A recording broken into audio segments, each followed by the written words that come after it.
Everybody, welcome to Cocktail Time. It is Friday night at 4-Player Network, which can only mean one thing. Cox. Cox, that's right. Just only Cox. All the time. All the cocktail time. Hey everybody, how you doing? My name is Joseph Christ, host of Cocktail Time here at 4-Player Network. And with me, as per unusual, we have a different group today. We got Nick Henderson. How you doing, Nick? I'm here, and I have a tiki cup. He's got a tiki cup. A tiki cup. You see that? Like, I'm wow. drinking alcohol out of a tiki cup. That is pretty amazing. And all the way from the Ukraine, or somewhere over there. There's an ocean between us. George. From the not Americas. Somewhere from the not America is George Dennison. How you doing, George? Hey, I'm doing good. Wait, you're not He's from not America? He's not American. No. Sorry about that. I'm gonna have to let you go then. I'm sorry. No. That's Just kidding. That's exactly what we Americans require. Apology for not being American. Just kidding. We're tolerant over here. That's right. How good. I swear. You're one of the good ones. One of the good countries out there. The good ones. It's all right. You're all white, so it's all right. Makes it okay. Oh man. Oh, this is gonna be fun. That makes it okay. Anyway, let's get right into it. I hope you guys remember that we do this. Our toast of the week. I'll go first. First of all, what am I drinking tonight? Kind of a light night. I just have a shot of vodka I'll be having, and I just have a little bit of coffee, and I'll be sipping on some vodka as I go through. Nothing all really complicated or anything like that. And what does my toast go out to tonight? My toast tonight goes out to the great people at the Indie Mega Booth for having Bob and I, Next Gen Pants, at the game over at PAX Prime this past weekend into Monday. It was a great experience. I'll probably talk about that tonight at the show. But my toast tonight goes out to the Indie Mega Booth and the good work that they do. Nick, why don't you go? All right. So, as I mentioned before, I'm drinking out of a tiki cup that I got at a Red Robin. A Red Robin? Yes. You classy motherfucker. So I bought it. And I'll be drinking, I have some wild turkey right here. Holy shit. Some wild turkey. Little Hunter S. And I have Thompson. a Dr. Pepper. And I think you will know what happens next. Do they go together? I don't know. Oh, okay, we're going to try that out. I have no idea, but it's better than straight whiskey. That's true. I can't really do wild turkey. A little too harsh for me. It is pretty harsh. Like drinking razor blades. Oh man. But I love Dr. Pepper, and I do have a fondness for whiskeys, so I'm going to bring the two together tonight. There you go. And what are you toasting to? My toast is going to go to From Software. I was also at PAX this past weekend, and I played the Bloodborne demo 3 times. 3 times. So I'm going to give it to the guys at From Software for doing a pretty damn amazing job at creating these really, these really enticing worlds. Like, I don't know. I'm still pretty new to Dark Souls 2. Like, I just kind of got my feet wet fairly recently, and I'm already, like, jonesing for more, and I don't know. Bloodborne seems like it's really going to be that thing. So, nice. Yeah, From Software. Cool. Yeah, we gotta talk about the games of PAX because I didn't get to play any. So you got to I have to live vicariously through you. I will tell you about all the games. Yeah, tell me about the games. All right, Jeff. God damn it, Jeff, George. That's my name. I saw Jeff come into chat, so I was like, think about Jeff. George. Okay, so I'm drinking a screwdriver, a bit of vodka and orange juice because I lack imagination. That's fine. And I'm going to toast to indie games in general because this year I've just played so many fantastic indie games, and there's so much creative shit coming out of just the indie gaming scene. So I'm just going to toast to. I couldn't think of one game in particular to praise, so just indie gaming in general. Tetropolis. There you go. I'll toast to Tetropolis. All right. There we go. I think we can all agree with that. There goes my fucking mic. All right. And let us do our shots then. It was a quick one today. One and 2 and 3.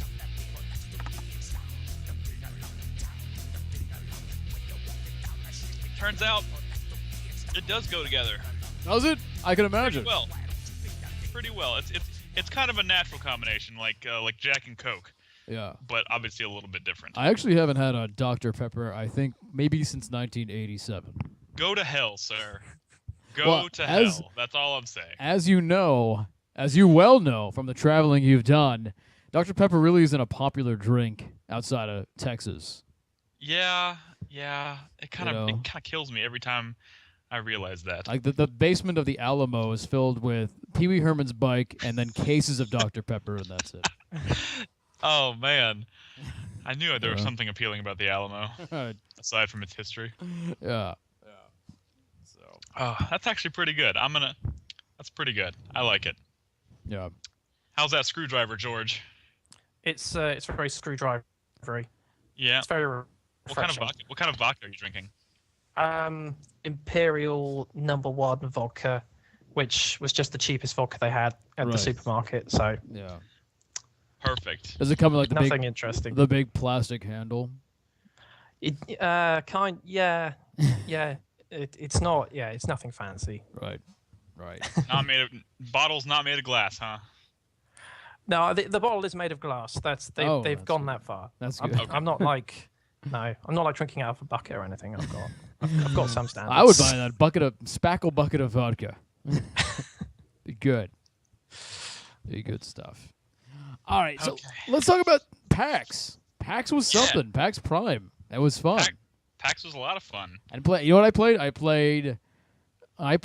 I was there from Thursday setting up to Friday, and I played Rockets, which is an indie game. And then I played 10 minutes of Alien Isolation before the show opened on like one day, on like Saturday or something. Oh man, and I played wait like 2.5 hours to play that demo. I just walked up and I was like, all right, I'll play. And you son of a bitch. Well, it was like 4 people there. It was before the doors opened. And they were like the only thing set up. And then I played like 5 minutes of Far Cry 4.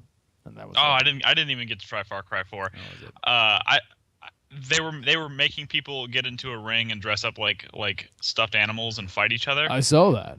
Which at first seemed kind of appealing, but the more I thought about it, the more I was like, I don't know if I really want to do that. There's a whole slew of logistical problems that come to mind when you think about that. The least of which is that, you get really sweaty in these animal suits, I'm sure. And I'm sure they're not washing them between people. So I'm sure you put them on and you're just encased with wet gamer sweat fur all over you. They make you sign a waiver before going in. Maybe that was actually part of it. I'm sure. Obviously there's the whole, you may get hurt kind of thing on it, but it was also kind of like you may be stewing in somebody else's sweat. That's how you get like rickets or whatever that is. It just sounds awful. It sounds pretty awful. Yeah. So I didn't do that. I don't know. But that Ubisoft likes to keep it crazy when it comes to Far Cry. That one year they shaved your head or gave you a mohawk or whatever. That was pretty cool. That was fun. Didn't involve covering yourself in other people's sweat, which was nice, I'm sure. Yeah, I didn't have to do that, which is nice. I do hope they were cleaning the razors though between people. Probably not. That's how you get rickets of the hair. I don't even know what rickets are. I was okay. I don't know either. It just sounded like something good to say. You said rickets, and it made me think of lice. So you think of rickets, I think you think of like shingles or something. Oh. Yeah. So I want to ask you about Far Cry here in a second, and I assume you played a lot of Tetropolis. I never want to play that game again. Who made that? I did play. Believe it or not, I think you were involved. I did play a lot of that. But that was pretty good. I had a question though. Yeah. The indie mini booth is part of the indie mega booth, right? Correct. Yeah. And you were there all 4 days, and I remember PAX East last year. Tetropolis was only there for like 1 day, right? It was one of the day. 4 days. Yeah. At Prime, were they switching out games every single day? Yeah, they were. Did some people stay for the 4 days and some people don't? Yeah, exactly. There were some people that stayed for all 4 days, like the guys next to us they had a game called Just Shapes and Beats, They were there all 4 days, as were the guys on the other side of us. Had a game called Word Smash Swahili Man or something. No, it was words something. I don't know. It was a word game. It's already on Apple iOS store and stuff. And then there's some people who were 1 day, and then some people who were 2 days, and they would get switched out. And originally, we y'all are moving on up. Well, we were originally 2 days, and then they bumped us up to 4 days. Wonderful. I don't know. I think someone died. Oh. That reminds me. I didn't get to tell the story because it actually happened before the podcast on Tuesday, but I thought it was fucking hilarious. So we were getting ready for the show on Tuesday. The cameras weren't rolling yet, and I was talking to Nolan about having to go to the dentist. Oh yeah. And I dread going to the dentist. I hate the dentist too. I despise. Everybody hates the dentist. The dentist is the worst. I assume the same can be said across the pond there, George. People hate the dentist over there too. Well, I hate the dentist. I can't speak for all British people, unfortunately, but that's your job. I don't think I've ever met a person who likes the dentist. Your job is to speak for all British people here. But I'll fail out miserably. We were talking about going to the dentist, and I didn't know because I had to go find a new dentist. I haven't been to the dentist in a while. And Nolan was like, because Nolan obviously moved way down south, but he still kind of works up when we lived together. He kind of works up in that same area. Right. So he was like, so I ended up staying with my dentist up there because I like the dentist up there, and I work up there still. So I just figured I'd stay. So he's like, but I went in a few weeks ago, and like my usual dentist lady wasn't there, and they had like a lady that came in, to stand in for her. Right. And he's like, she looks exactly like Olivia Wilde. It's crazy. And he was like, we were all like, oh my God, that sounds awesome. I want to get that dentist. Right. And then he's like, but when I went to go pay the tab or whatever and leave, the lady was like, and don't worry, Sharon will be back next time. And he was like, I don't want Sharon back. And then and Crispy was like, I hope Sharon is dead. I just fucking lost it. It was perfect timing, but I'm really strongly considering going to find this dentist that looks like Olivia Wilde. I think, yeah, that would be worth it. Probably. Let her put her fingers in my mouth. You mix Olivia Wilde with any sort of oral fixation, and you have a recipe. Exactly. So yeah, PAX. Let's talk about PAX. So yeah, I mean, literally, they always say that when you start developing games, you no longer get to play games anymore. Yeah, how true is that? Showing a game at PAX is like the epitome of it because you're just surrounded by all these great games, and you literally don't get to play any of them. And it's not like, I think part of me, because they never showed a game out at PAX before. I always been there as media. And I always figured, well, after everybody leaves, I'm sure it's just, whatever, and you just go around and play whatever you want. Fuck no, because everyone wants to get the fuck out of there. So, like, when the doors close and PAX is over every day, like the screen's all pew, pew, pew. Like, you're not playing anything. Like, nothing. Yep. Everyone wants to get the fuck out of there. So the only time you can really try to play something is getting there around 9, and then whatever's open, trying to get in and getting a little bit of time in. And that's basically kind of it. Even on Thursday when we were setting up, the thing about PAX is you think, wow, this is such a giant show. They probably, weeks in advance, they're setting up. No. Nope. Like, they are literally moving the last empty boxes out of there, like 10 minutes before the show opens on Friday. Jesus Christ. It's like, you get there on Thursday afternoon, and it's just mountains of boxes and ladders and wiring everywhere, and you're standing there going, there is no way. There is no logistical way they're going to get this all set up by tomorrow. It's just not going to happen.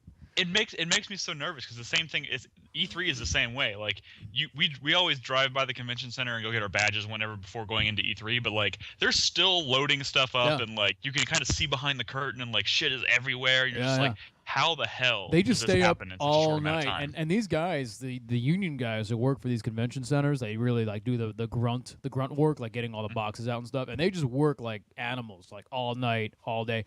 And like Monday when it shut down, like it wasn't like, oh, PAX is over, now we can relax. It's like, no, like everyone, like fucking gangbusters was breaking everything down within a minute. Everything was like coming down within like 5 minutes. There were just piles of computers all over the Blizzard area. It's amazing. And like then like it's like the PAX ends and everyone leaves, and then the buzzer goes. It's like and and all like these doors open, and all these Union guys just come out of nowhere, just like they're like rising from the floor, like,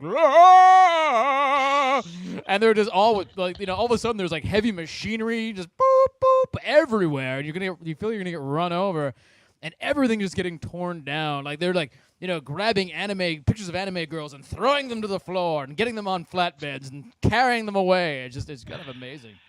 Honestly, that's like a spectacle that I really hope that I can witness one day. It's amazing to watch it happen. It's kind of amazing. As media, I'll probably never get to kind of peek behind that curtain.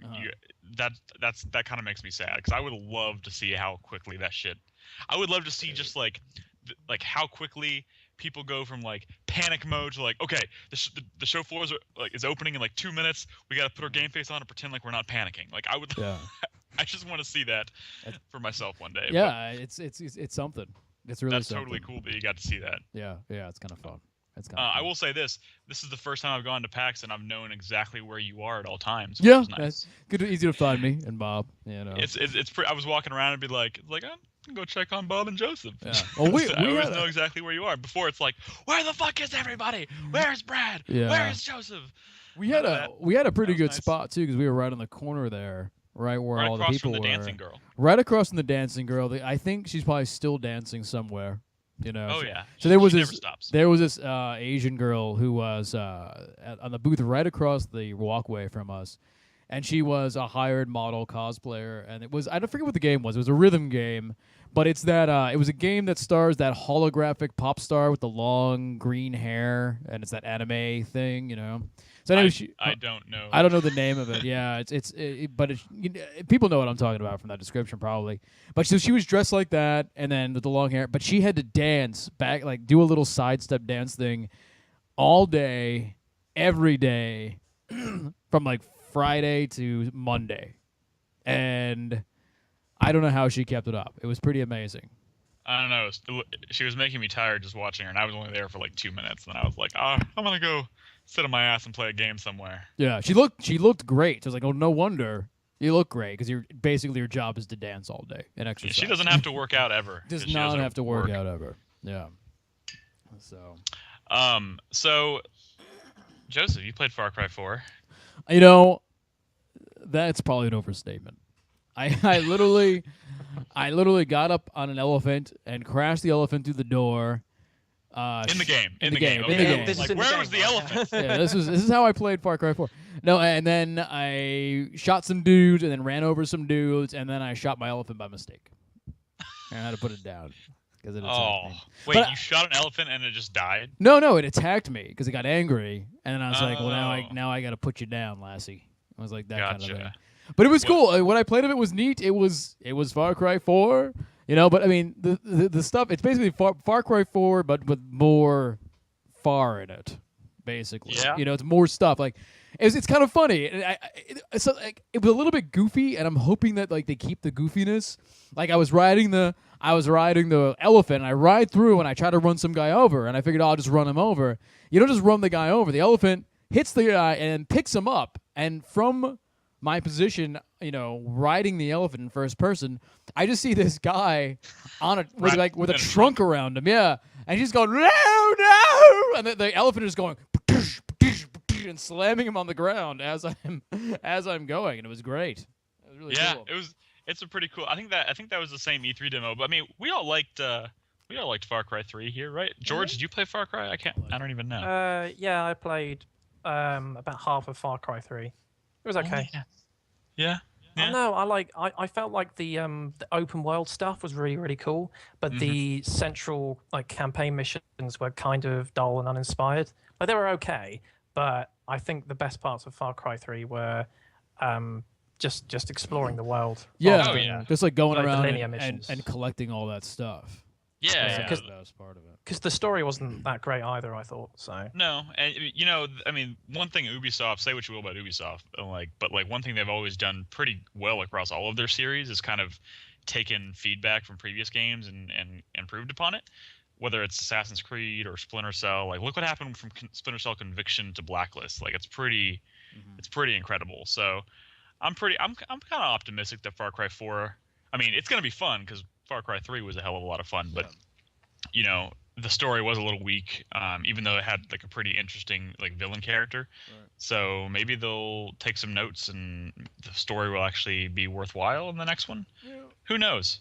But I loved Far Cry 3. But So think about a game like Far Cry and it being open world and stuff. It's like they don't, even if they don't have a great story, they can do enough stuff with the gameplay where it's, really fun. Like Just Cause doesn't have a great story, but it's so Yeah. the gameplay is so there and fun that no one gives a shit. And I think if Far Cry, I think Far Cry needs to get more Just Causey in a way, and I think they kind of are. I mean, from what they show in videos, you're in that little Indian scooter cart thing, and it falls off the cliff, and then he starts wing diving from there, and he wing dives to somewhere else, and I want to like wing dive from there onto an elephant. From the elephant, you go somewhere else, and that sort of that chaining gameplay elements and chaining gameplay mechanics together that Just Cause does so well.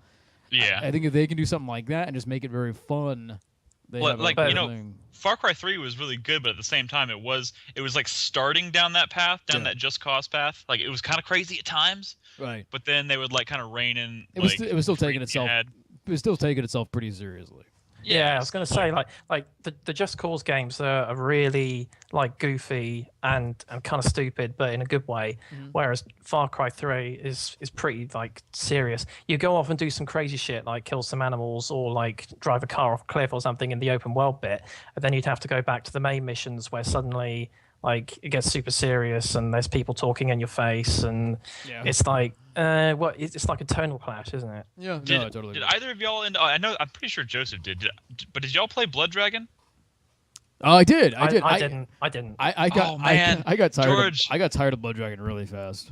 Really? Yeah. Oh Yeah. man, I loved Blood. I mean, if you want to talk about like, I mean, honestly, I could see why someone might get tired of Blood Dragon because it really is Far Cry 3 with a different coat of paint. Yeah. If you've already spent like 30 hours playing Far Cry 3, jumping straight into Blood Dragon is probably. And that's what I did. Like I finished Far Cry 3, and then I started doing like post-game world stuff, and I was just taking over things. So by the time I got to Blood Dragon, I was kind of just getting tired of walking around shooting shit. And yeah, gameplay didn't change a whole lot, but like if you want to talk about seeing what Ubisoft can do by not taking itself as seriously, like that game was excellent. Oh, as totally. Far as my other problem with Blood Dragon was more aesthetic. Like I couldn't see anything.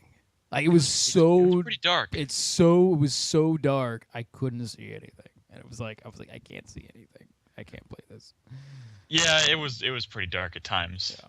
But I guess I'm just trying to speak to like the zaniness of the character and the story was pretty over the top and hilarious. I agree. I totally agree. Man, I want to go back to it. Maybe I'll play that again. Maybe they can fuse that with some elements of Blood Dragon with Far Cry 4. And you can give you more freedom and you can play Blood Dragon standalone, right? Yeah, in fact the whole thing is a standalone. You can just buy. I think it's $15 and you get. Maybe I'll just buy Blood Dragon for my PS3 and then just try that out. I was very happy with it. I mean, $15 is. Yeah, that's definitely cheap. A fair price of admission for that game. So, especially if it's been a while since you played Far Cry 3, it's going to be pretty fun. I'm kind of tapped out on games for a while. At least buying them because I bought what did I buy? I bought Diablo 3, which for PS4. Yeah, or PC? for PS4. And Jesus Christ, man. I want to know what that algorithm is that Blizzard uses, whatever it is, that makes you start getting cool loot the moment you say, I should go to bed. It's like I don't know. You're like, yeah, man. It's worked on Brad. It's 1 a.m. I should go to bed, and all of a sudden I got those are cool pauldrons. And then like before you know it, it's 4 a.m. You're like, fuck! I did last night. I started playing at 11. Yeah. And I finished Diablo 3 core game, and now I'm on the Reaper of Souls DLC. And I was getting close. I was like, I'm getting toward the end. I'll just stay up and I'll finish the game. So I finished the game. I beat the boss, Reaper of Souls, on Expert. It only took me twice. And then then I started the post game plus, and I'm like, I'm 68. I'm like a level and a half to 70. Let me just get to 70. I'll just get to 70, just get to 70 and then I'll go to bed.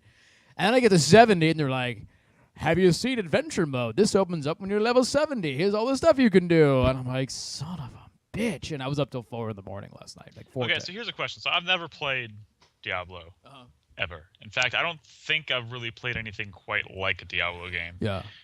Is Diablo 3 a good starting point for Uh, someone who wants to get into that kind of game? Diablo 3 is okay.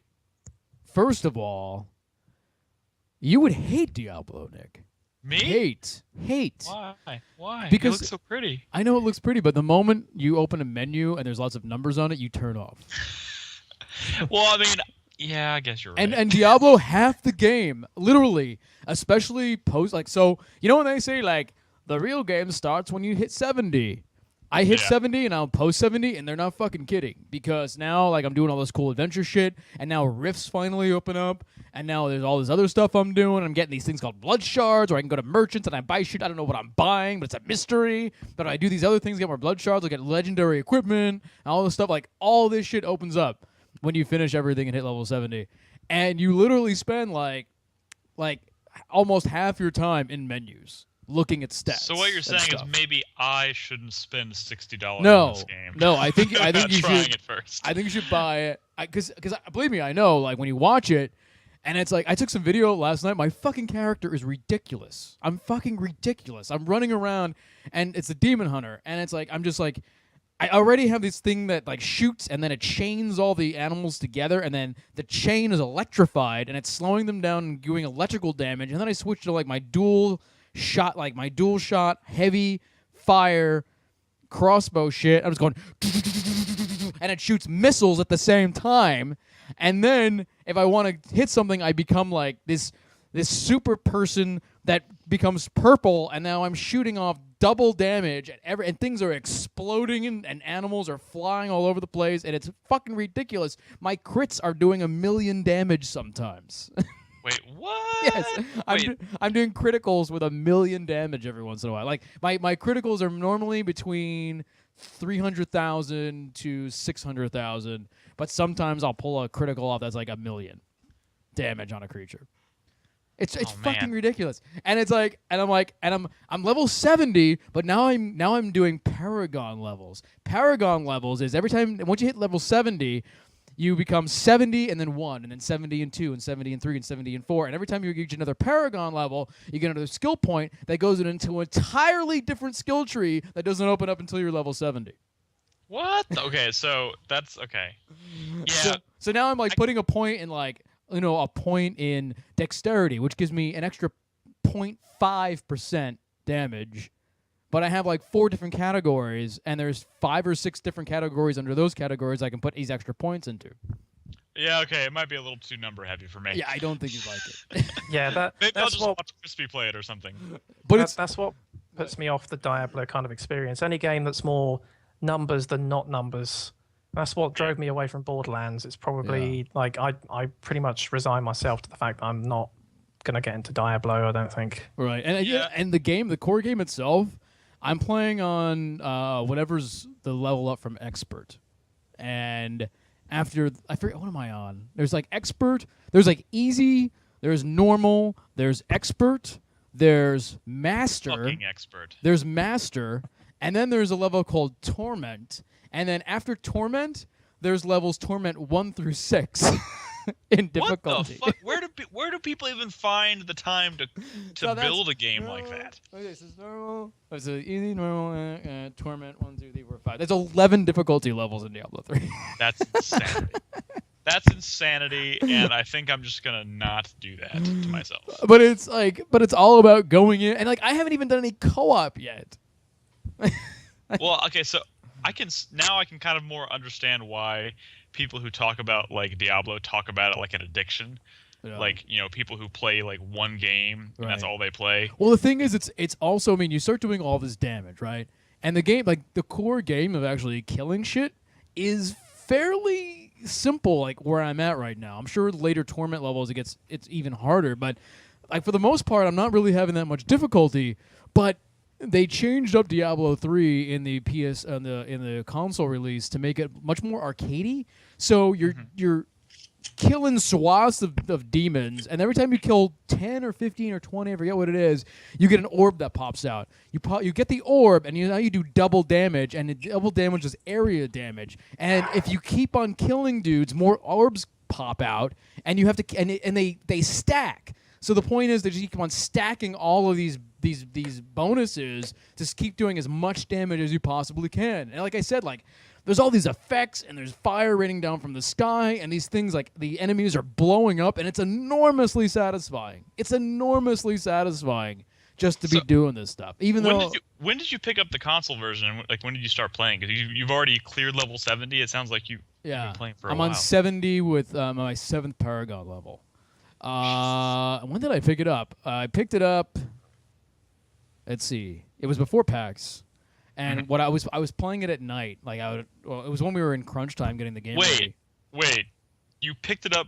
You're level 70. Like multi-level Paragon, and like I asked you when you got this, and you're like, "Well, it was before PAX. PAX was a week ago." I know. Well, I'm trying to think. Like, time is weird now because like I haven't had a weekend in a while, and then I took Monday and like the Tuesday and Wednesday off. So now I'm like all like it doesn't feel like Friday right now. It feels like it's a Wednesday.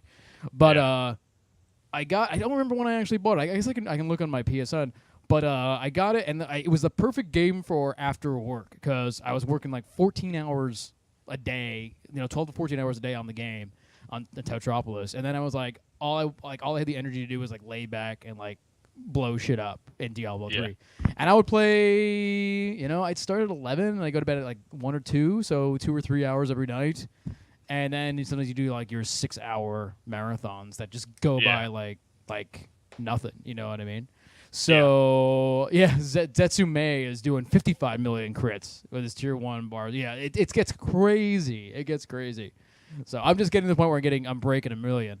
But so I mean, the levels go fast. I mean, if you get the right equipment. So I mean, this equipment can affect every single stat you have. So for a while, I had a bunch of equipment that would give me extra experience. So like levels were kind of flying by, and they're still kind of flying by. Like the level game is sort of the base. It's like it's not really a level game; it's a loot game. Yeah, it's not really about the levels. It's like the levels mean something, of course, but it's it's not like an MMO where you're grinding for like a week to get like that 60th level or something like that. They go by pretty fast. Gotcha. So. Well, yeah, that makes sense. That would kind of explain how you're able to because so far. Because they want you to get to the loot. If getting to the loot seemed too far away, you get bored of it. Like that's how they're brilliant. That's how Diablo is kind of brilliant. How Blizzard is kind of brilliant, and how they like World of Warcraft is like this. Like that loot you want is out there, but it's never too far away to seem unattainable. It's always like right there. And then as soon as you get there, there's the next piece, and it's always right there. And it's like they got that fucking carrot on a stick like algorithm perfect, just perfect. They got that sweet spot going. All right, well I'm gonna borrow it from Chris. I mean, you might like it, but I think I don't know if he has it. I might just watch it next time I'm like at his place or something. Just watch it. Yeah, I mean, I know. I've always been curious, but I never quite wanted to take that plunge. There's a lot of like sitting there in menus going, okay, this gives me a little more dexterity, but am I willing to lose that 2% extra crit chance? Well, the dexterity will kind of make up for that a little bit, but this other piece of equipment I have gives me a 50% crit damage, so I like that crit chance to be there. It's like a lot of that. Yeah. And it gets worse because eventually you can enchant your weapons, so you can take any stat and you can replace it, and it rerolls randomly. And then do all of that stuff requires resources, and you get resources by salvaging other loot that you find. So Chris Davis in chat just said Brad and Nick should play Diablo 3 co-op, and I can't stress enough how badly I don't ever want to do that. Ever. I think Brad would kill you. I think if you did co-op, it should be online. Don't be in the same room. Yeah, you can't be in the same vicinity as Brad when he's playing a Diablo game. It's just not going to happen. Brad didn't like Diablo 3 though, right? It didn't take him. It didn't pull him in. I don't think. Did he even play it that much? He did. Did he even play it at all? No, he played it. He played a bunch of it, and I remember it was a big deal on the feed. It's like, holy shit, Brad's playing Diablo 3. And because he always said he would avoid he would do something crazy quit his job and whatever. Right. And he didn't. It just didn't pull him in like the last Diablo 1 did. Yeah, thankfully. Yeah, I'd like God. I'd like to talk to him, or at least find that podcast you guys did, because I like to hear his thoughts on it. Because I only played a little bit of Diablo 2, and then I played a bunch of Diablo 1 on the original PlayStation because Diablo Yeah. 1 came out for the PlayStation like fucking forever ago. But I never got into it, and this is like the first Diablo that I'm actually getting into. So, George, do you have a PS4? Not yet, no. Not yet. You say that. Well, okay, so I'm kind of waiting for enough games to come out that I might actually want to play on the PS4. So maybe when The Evil Within comes out, Yeah, I might Okay. pick up a PS4 for that. I was originally, or I was kind of going to pick one up for Watch Dogs, but then the reviews came out and the general consensus was like, it's not. It's like it's an okay game, but it's not worth picking up a I think console. a lot of people built that up like it was the next coming of Jesus, but Yeah. you know, what came out was something that we've kind of experienced before, and you know, in other ways. But I think the end result of that game was actually pretty damn slick, good. and I liked it a lot. But you know, it Destiny definitely not. wasn't the next. Yeah, Destiny not doing it for you, George. Not a big Destiny guy. Maybe Destiny. Like what I've seen of it hasn't like grabbed me Yeah, that Joseph, much. are you picking up Destiny next week? I bought the Ghost Edition. What the fuck? You got PS4 edition, right? Yeah, PS4 Ghost Edition. Yeah, Sweet. PS4 Ghost Edition. So, It comes with a uh, little Me ghost. you and Crispy sometimes. Yeah. So I got, it's me, you, Aaron from the New Bloods wants to play. A bunch of. Let me tell you something. It's gonna be fucking ridiculous. It's gonna be ridiculous. I went in to finish off paying for it the other day. Was it yesterday? Yesterday, the day before. And I was paying for it, and there was 3 other people in there asking about the midnight release, and they're not giving the game away, but at 6:00 you go there with your receipt, and they'll give you a place in line. And then you have to go back at 11:30. But they're starting it that early because they think it's going to be insane. And honestly, like, I think fucking PSN's not going to handle it. I don't think anyone's going to play Destiny for a couple of days. Get ready. Destiny's gonna fucking crash the PSN I think next Tuesday night or Monday night. Yeah, no, I think PSN's going to be. If PSN stays up, I will be pleasantly surprised. But It always happens. I mean, this is the first major online release. It's going to be insane. It's going to be insane. I'll tell you what though. I bought the Ghost Edition, so my dedication should not be in question. But I'm a little worried about a couple of things in Destiny. Okay.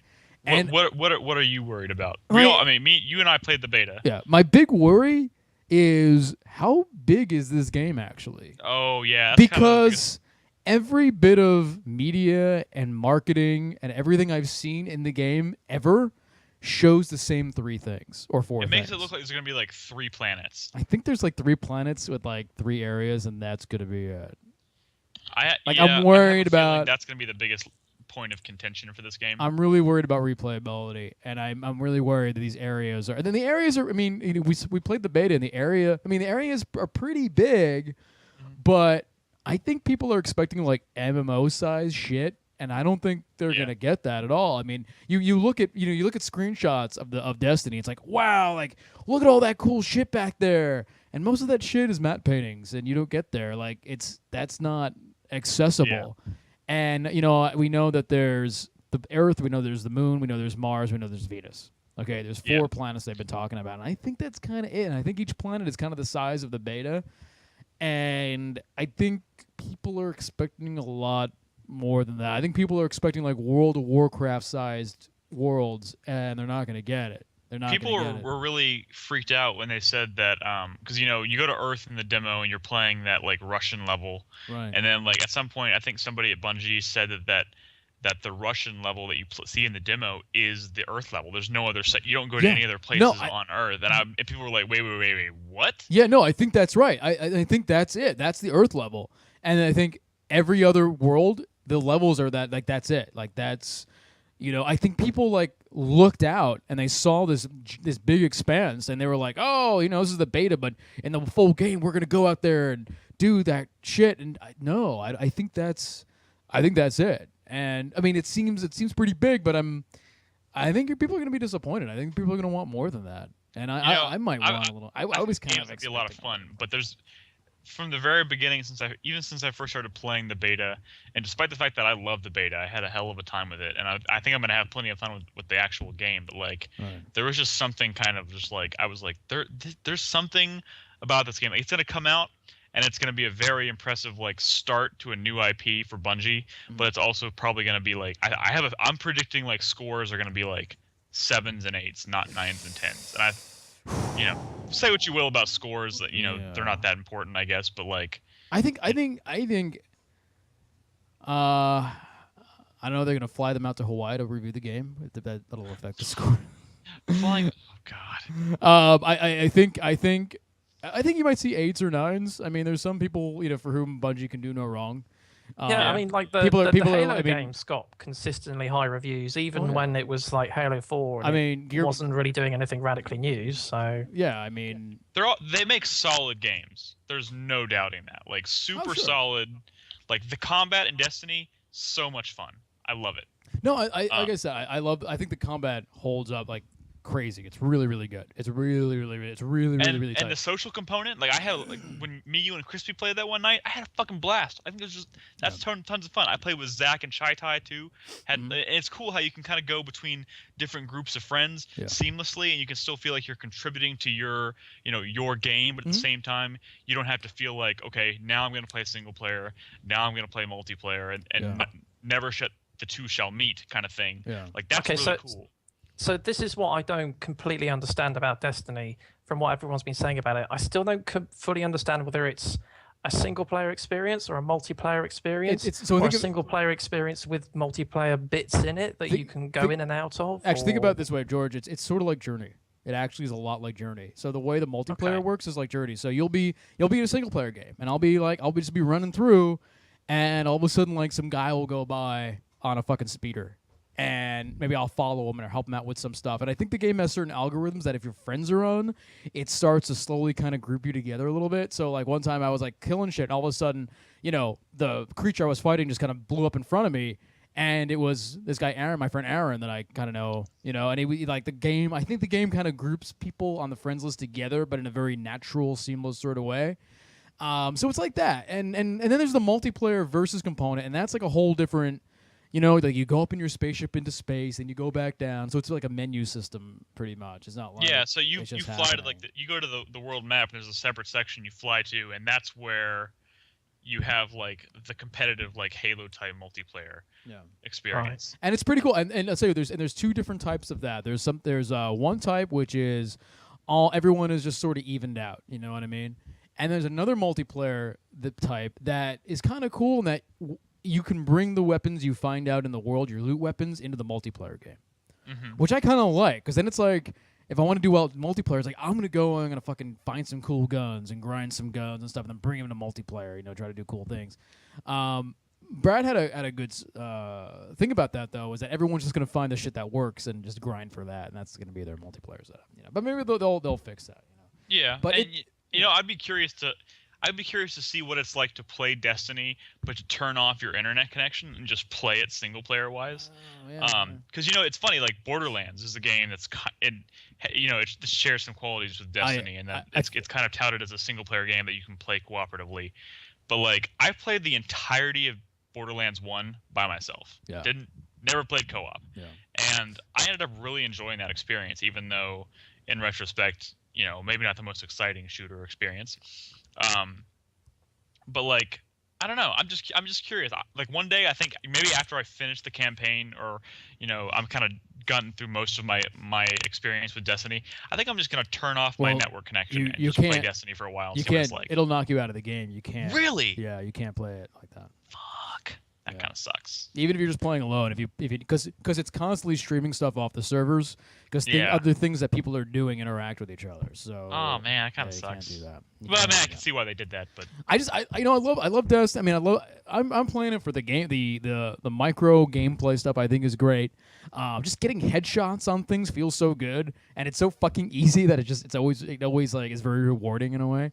Yeah. And it's got really good feedback, and I love the art style. Like it's that 1970s space opera look, to look to everything. And there's a lot of stuff in the world that I'm hoping when I scratch beneath the surface, it starts coming out. I'm hoping it has sort of a Dark Souls sort of thing, where if you start scratching, there's more flavor comes out.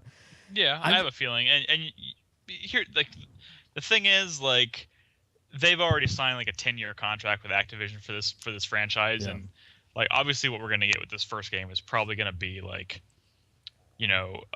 a fraction of kind of what their ultimate vision of Destiny is. And I'll tell you, there's gonna be DLC. At least like with the Ghost Edition, it comes with all the DLC, which is nice. All the expansion packs. Oh yeah. So what all does the Ghost Edition come with? I guess I could look it up. What did you spend all this money on, Joseph?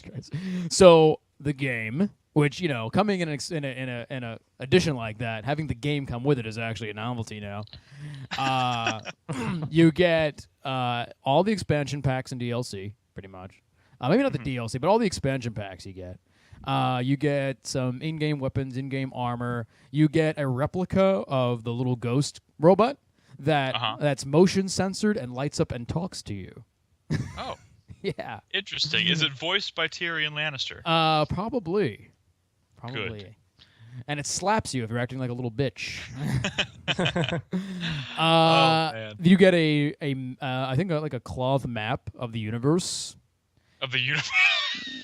which that speaks to the size of the game world. Oh yeah. Off map. Yeah, the universe has 4 planets because in this future, Neil deGrasse Tyson went nuts and just threw all the planets off. He was like, "Fuck it, you're all out of here."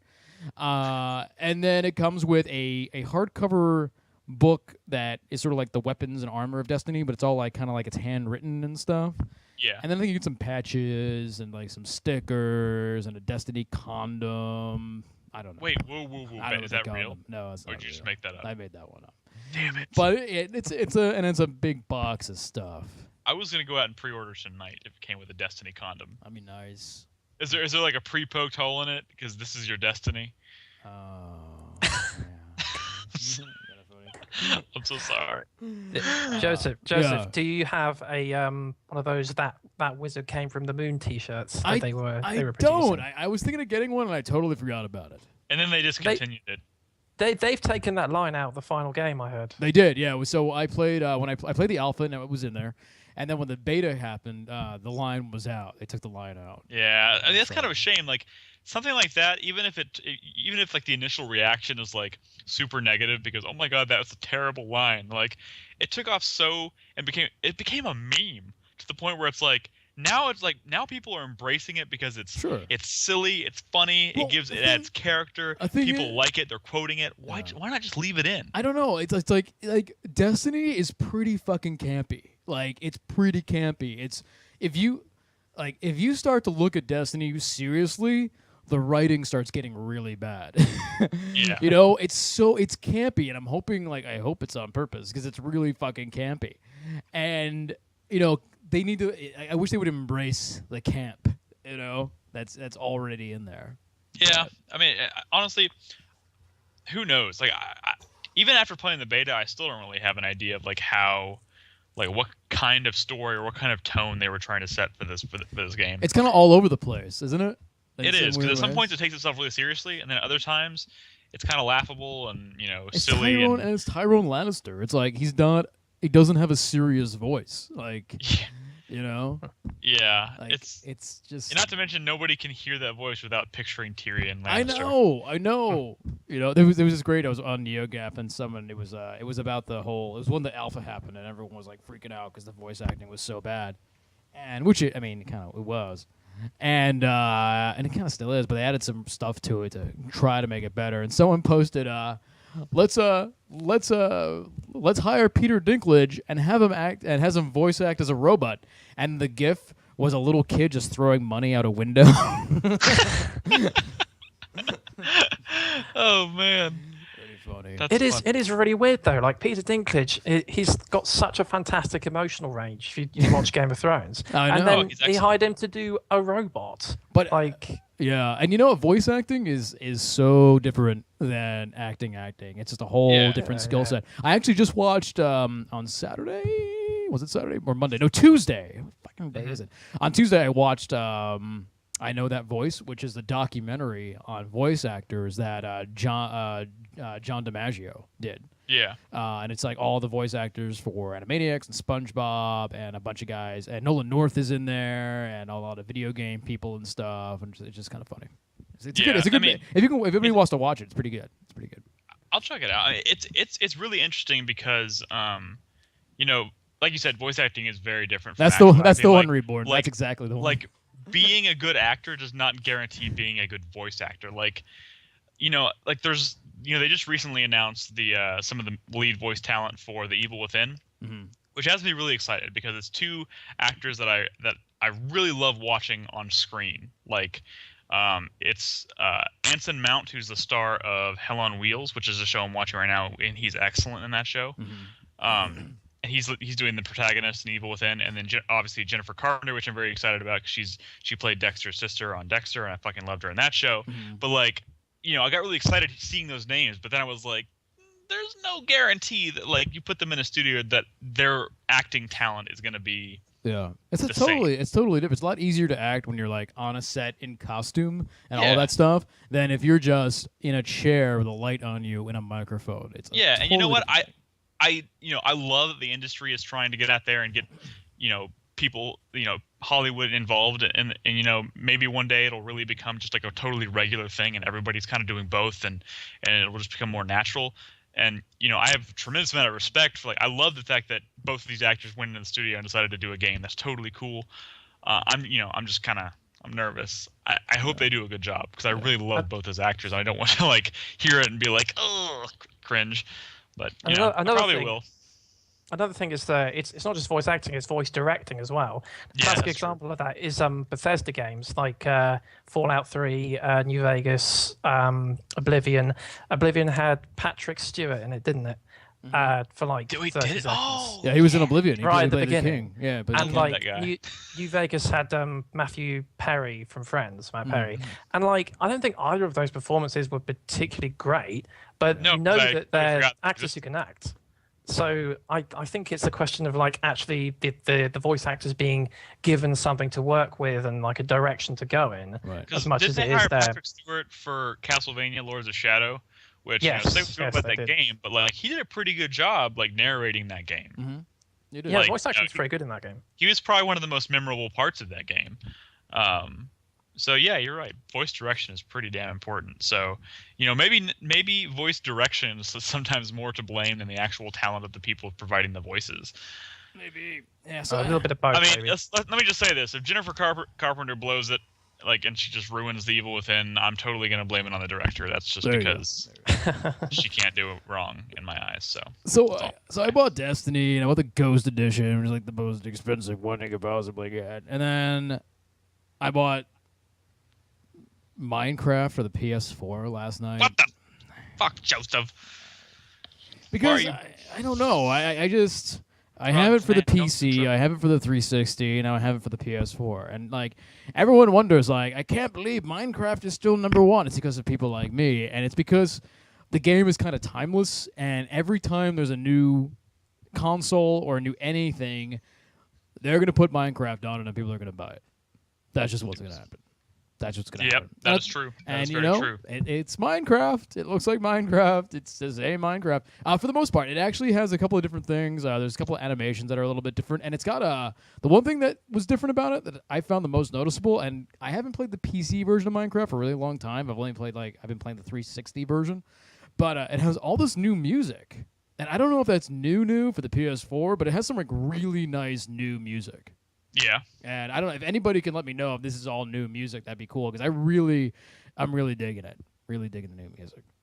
I've never Minecraft has always been another one of those things that I've like been interested to try, but I never took the plunge because there's definitely an appeal to it. I love when I see Minecraft, I'm like, that looks really cool. It taps into this weird, base human instinct to like burrow and survive.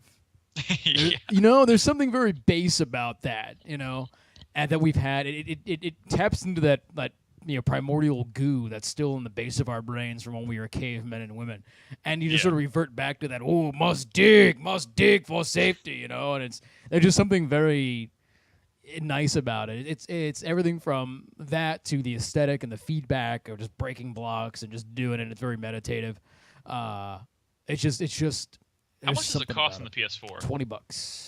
It's not too bad, Not I guess. Bad. No.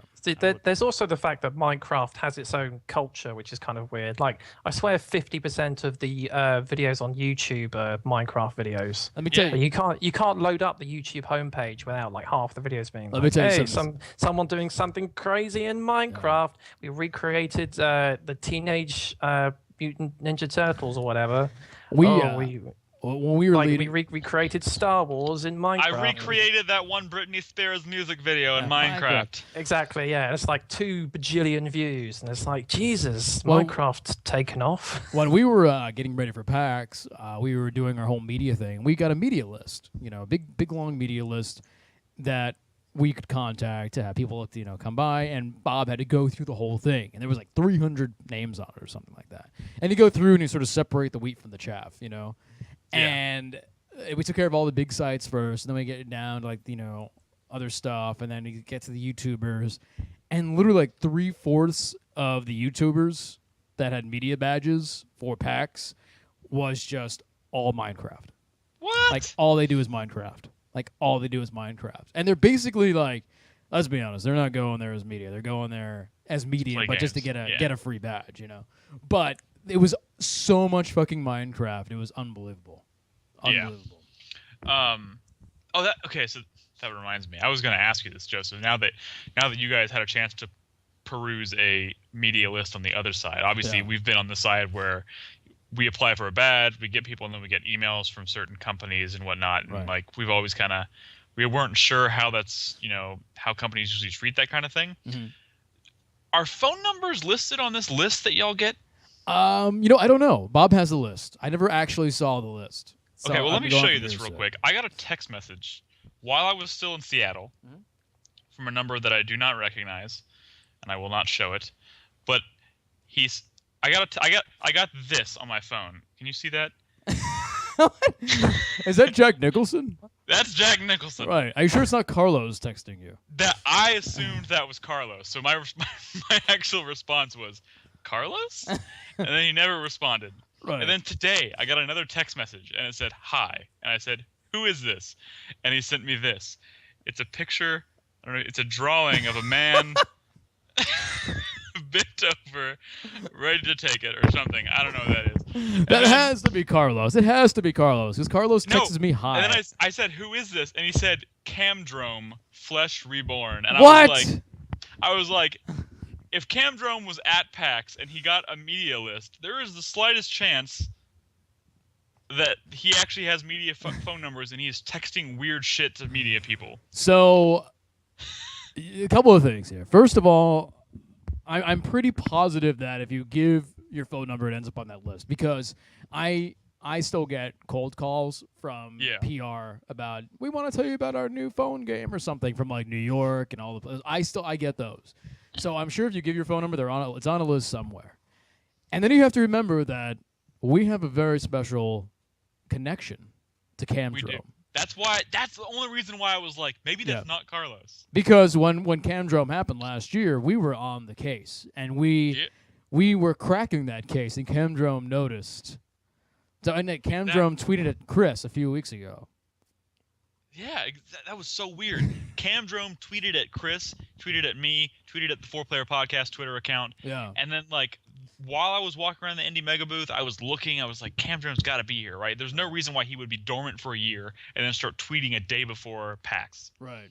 And then I even went up to the 6th floor where they have, the PAX 10. Right. And, I looked all over that place. I didn't see Camdrome anywhere. Mm-hmm. So yeah, we didn't see any Camdrome either. That's so fucking weird. That is weird. So I would guarantee that there's probably phone numbers out there. Yeah. I'm sure that. The only reason why I think it's probably Carlos is because the phone number is this area code. Yeah. There's that. Well, Team Meat is in Austin. What? Are you serious? Isn't Team Meat in Texas? I'm looking this up right now, because if Team Meat is here, then I might be getting text messages from Camdrome. I thought they were in your area. Maybe I'm wrong. Oh God, that would be hilarious. I thought I was wrong. Of course, Carlos does just send hi sometimes. That's totally a Carlos thing. But does he send? He sends weird shit. I showed you the Pokemon he sent me. He sent me that Pokemon. That is true. Okay, so, I'm looking at Wikipedia here, They do not. Team Meat does not have their own Wikipedia page, but Edward McMillan does. Mm-hmm. And that's who I thought we centered Camdro, because I thought that's who we saw. That's who we found out owned the website of Camdro. Yeah, a lot of people were speculating, and us included, that it was Team Meat. Right. And I don't know. I'm not saying where he's based out of. Does anybody in chat know where Team Meat is based out of? I thought they were. So, do you hear Carlos played Resident Evil 4 on Chatterbait last night? What? I did not hear this. So Carlos apparently made a Chatterbait account, and instead of doing what people normally do on a website called Chatterbait, he played Resident Evil 4. Oh my god. That's awesome. That is fucking awesome. By the way, I know someone who is directly related to the person who created Chatterbait. Oh, really? Nice. Yeah, That's someone I work with. It's a good website. It's hilarious. But I love Carlos. I love Carlos. Oh, yeah, of course. Carlos is... He's the Mexican Andy Kaufman. George, how do you feel about Carlos? Oh, I love Carlos. Everybody loves Carlos. You can't not love him. Oh, he's brilliant. Carlos has a brilliant comedic mind. I remember he once described himself as the Roger Ebert of video games, I think. Not only does he describe himself as the Roger Ebert of video games, he went out and made fucking business cards that say Roger of video. He carries this in his wallet. He shows it to everybody. I'm the Roger Ebert of video games. That's genius. Which is totally making fun of the fact that video game people hate that. I fucking love it. It's the funniest thing. He is the Citizen Kane of video games. That's what Carlos is. It really is. Oh my god! I love Carlos is hysterical. All right, guys, I'm down to this, and this is pretty much all whiskey now. Oh, nice. I have no Dr. Pepper left. Nice. It's just straight whiskey. I should get some more water. Yeah, I'm running out of orange juice as well, so second half of this is going to be pretty interesting. I know. Let's should we do our quick break then? And then I can take a quick break and go get some ice cubes for this whiskey. Get some ice cubes. Put it on the rock. There it is. All right, guys. You're watching Cocktail Time Live here at 4Player Network, and we'll be right back. Oh, wrong one.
Hey everybody, we are back.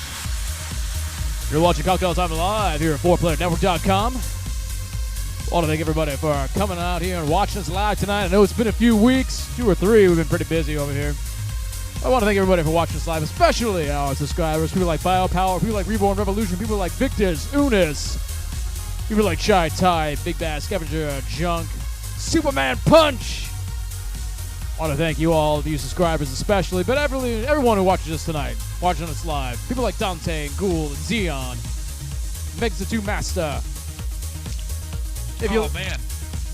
If you like what we do here at 4Play Network, we'd ask that you think about subscribing. You can do so on Twitch TV. It's $4.99 a month. For that, you get no ads on our broadcast, no ads on our podcast. You get exclusive content like dinner times and top fives. You get early access to things like video reviews. You get to do cool little FPP Carlos heads. And you get a cool little 4P next to your name. And you also get the possibility of getting chosen as Subscriber of the Month. And if you get chosen as Subscriber of the Month, we will play the games you request and possibly do a podcast for you. But I think you guys are switching that around, aren't you? And we are going to be making some changes to subscriber benefits. Yeah. We were originally going to announce some new subscriber benefits at the beginning of the month, but I think I've been convinced that we're gonna announce those during Project M. Oh, that is coming up. That's right. Which is something that we announced. We're doing another Project M on September 27th. Myself, Brad, Crispy, and Nolan, of course, with the assistance of Chris Davis, are going to be racing through Super Mario 64.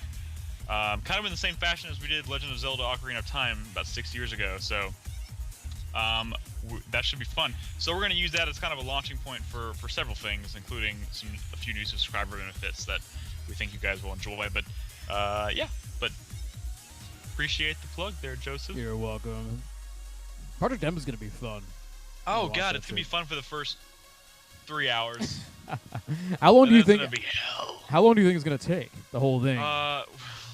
We don't know. We were talking about this in our meeting this week as we were trying to figure out.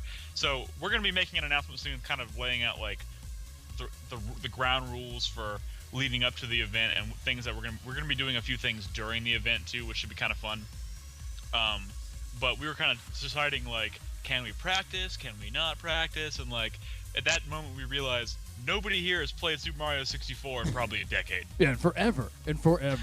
So You know what's going to be hard to get used to when you play Mario 64? It'll be the camera controls. Yeah. Because everyone remembers Mario 64 as a classic, and it is. It's a brilliant game. But the camera controls are very outdated. Like using the C buttons, I think, on the Nintendo 64 controller to try and I love how like the idea of having that kind of camera system is so foreign.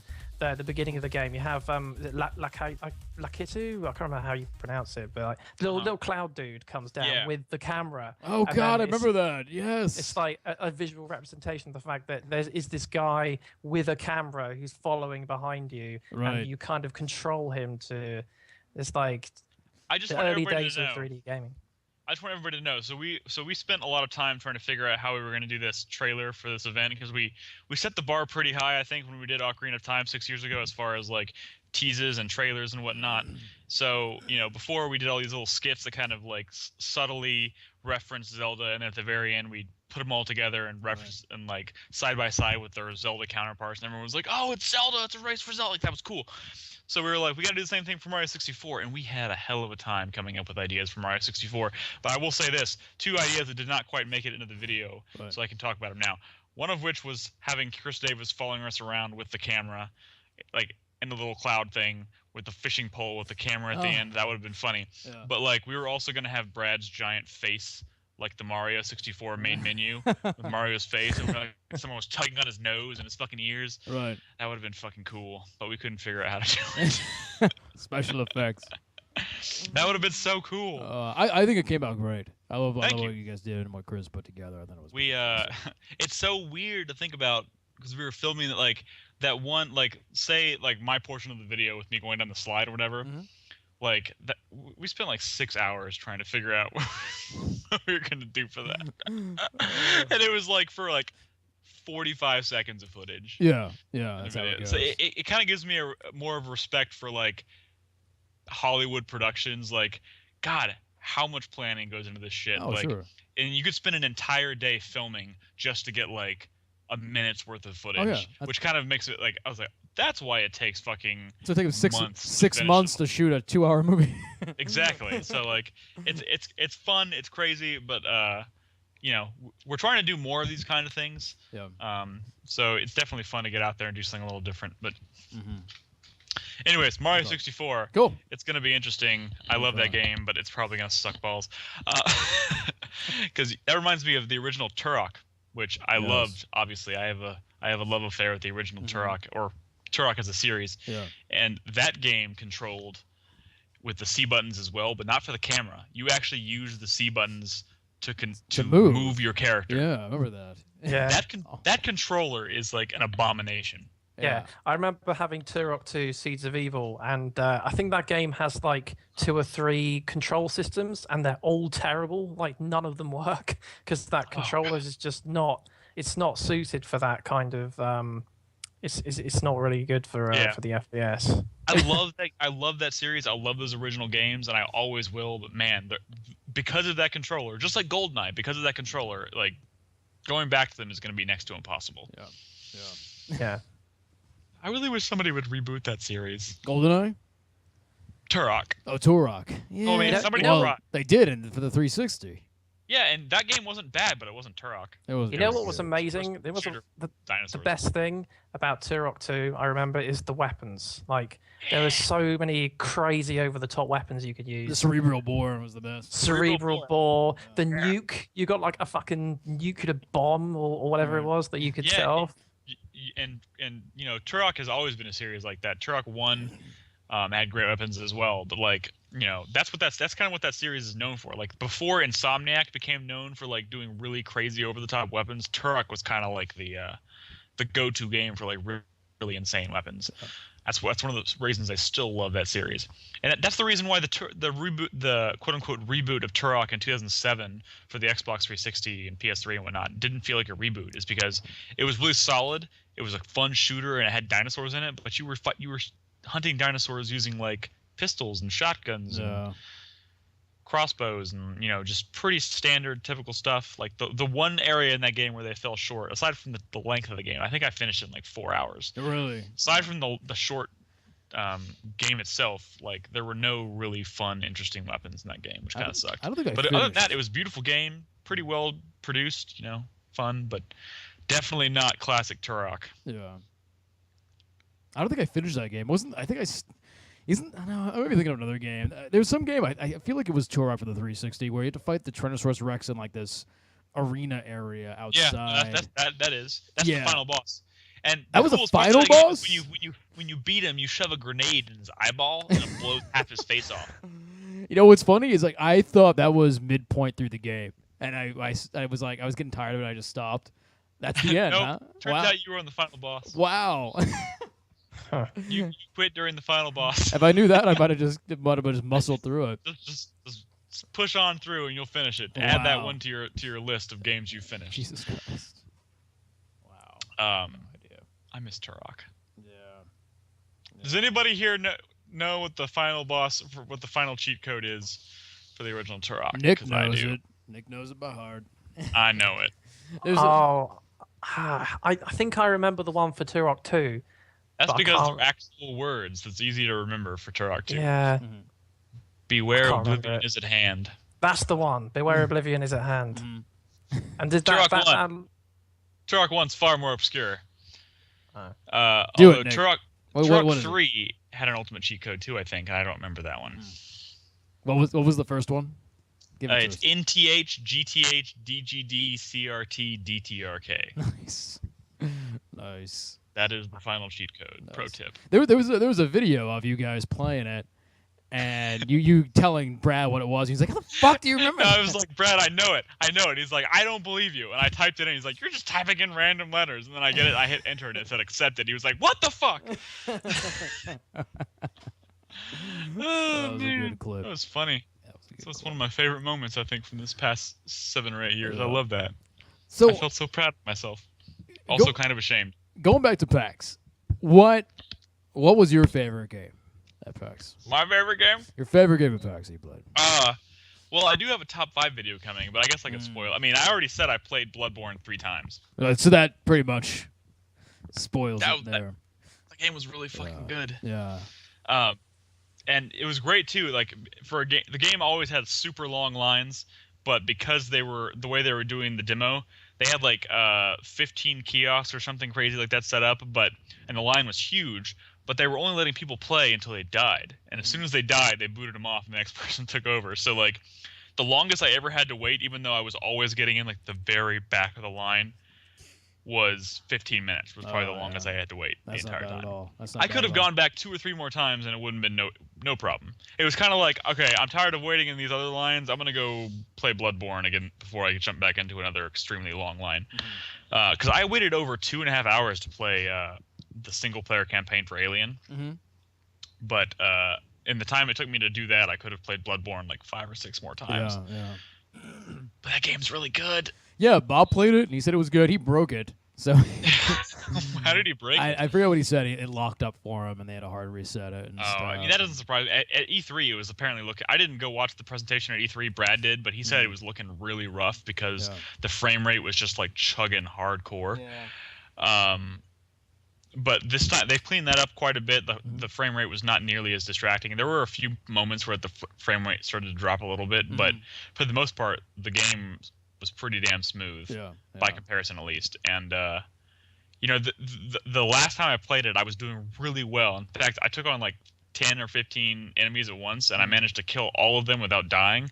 But there was this one guy sitting on top of he was like on top of a car or something, and he was shooting crossbow bolts at me, and I went up to run, so you could run up onto a ledge that was like kind of even flush with the top of the car, and I ran up to him to try and hit him, and I got stuck on the edge of the floor I was sitting on, and I went to swing at him, and he was like right there. I was so close, and I would swing at him, but it would not register that I was hitting him. And I was swinging over and over again, even though it looked like I should be hitting him, and he just sat there and he shot me with his crossbow, and I died. And I was like, what the fuck? So they might have a little bit of tightening up to do as far as, especially like the hit boxes and whatnot. But man, that game is good. Yeah. It's fun. Yeah, and it feels more. It feels a little bit more accessible in Dark Souls, and I know that's kind of going to scare a lot of people, but you know, it just felt like the controls were really tight. It felt really, like as a player, I just like as soon as you kind of get the hang of the controls, which you know is doesn't take very long to do, you feel kind of in control of your character, and you already feel like you have like a general knowledge of like how the dodge works and when is a good time to attack, what your range is on the character, and or maybe that was just the experience I've had recently with Dark Souls already kind of coming into play and helping me do a little bit better. But I wasn't expecting it. Emily got really into it. That's good. She went back like 3 or 4 times to play it. Nice. And she doesn't like Dark Souls. She's tried playing Dark Souls once, and she was like, "Oh, this game's hard." Yeah. And which I don't blame her. The game is hard as balls. But she went back, and now she's like super excited for Bloodborne, which.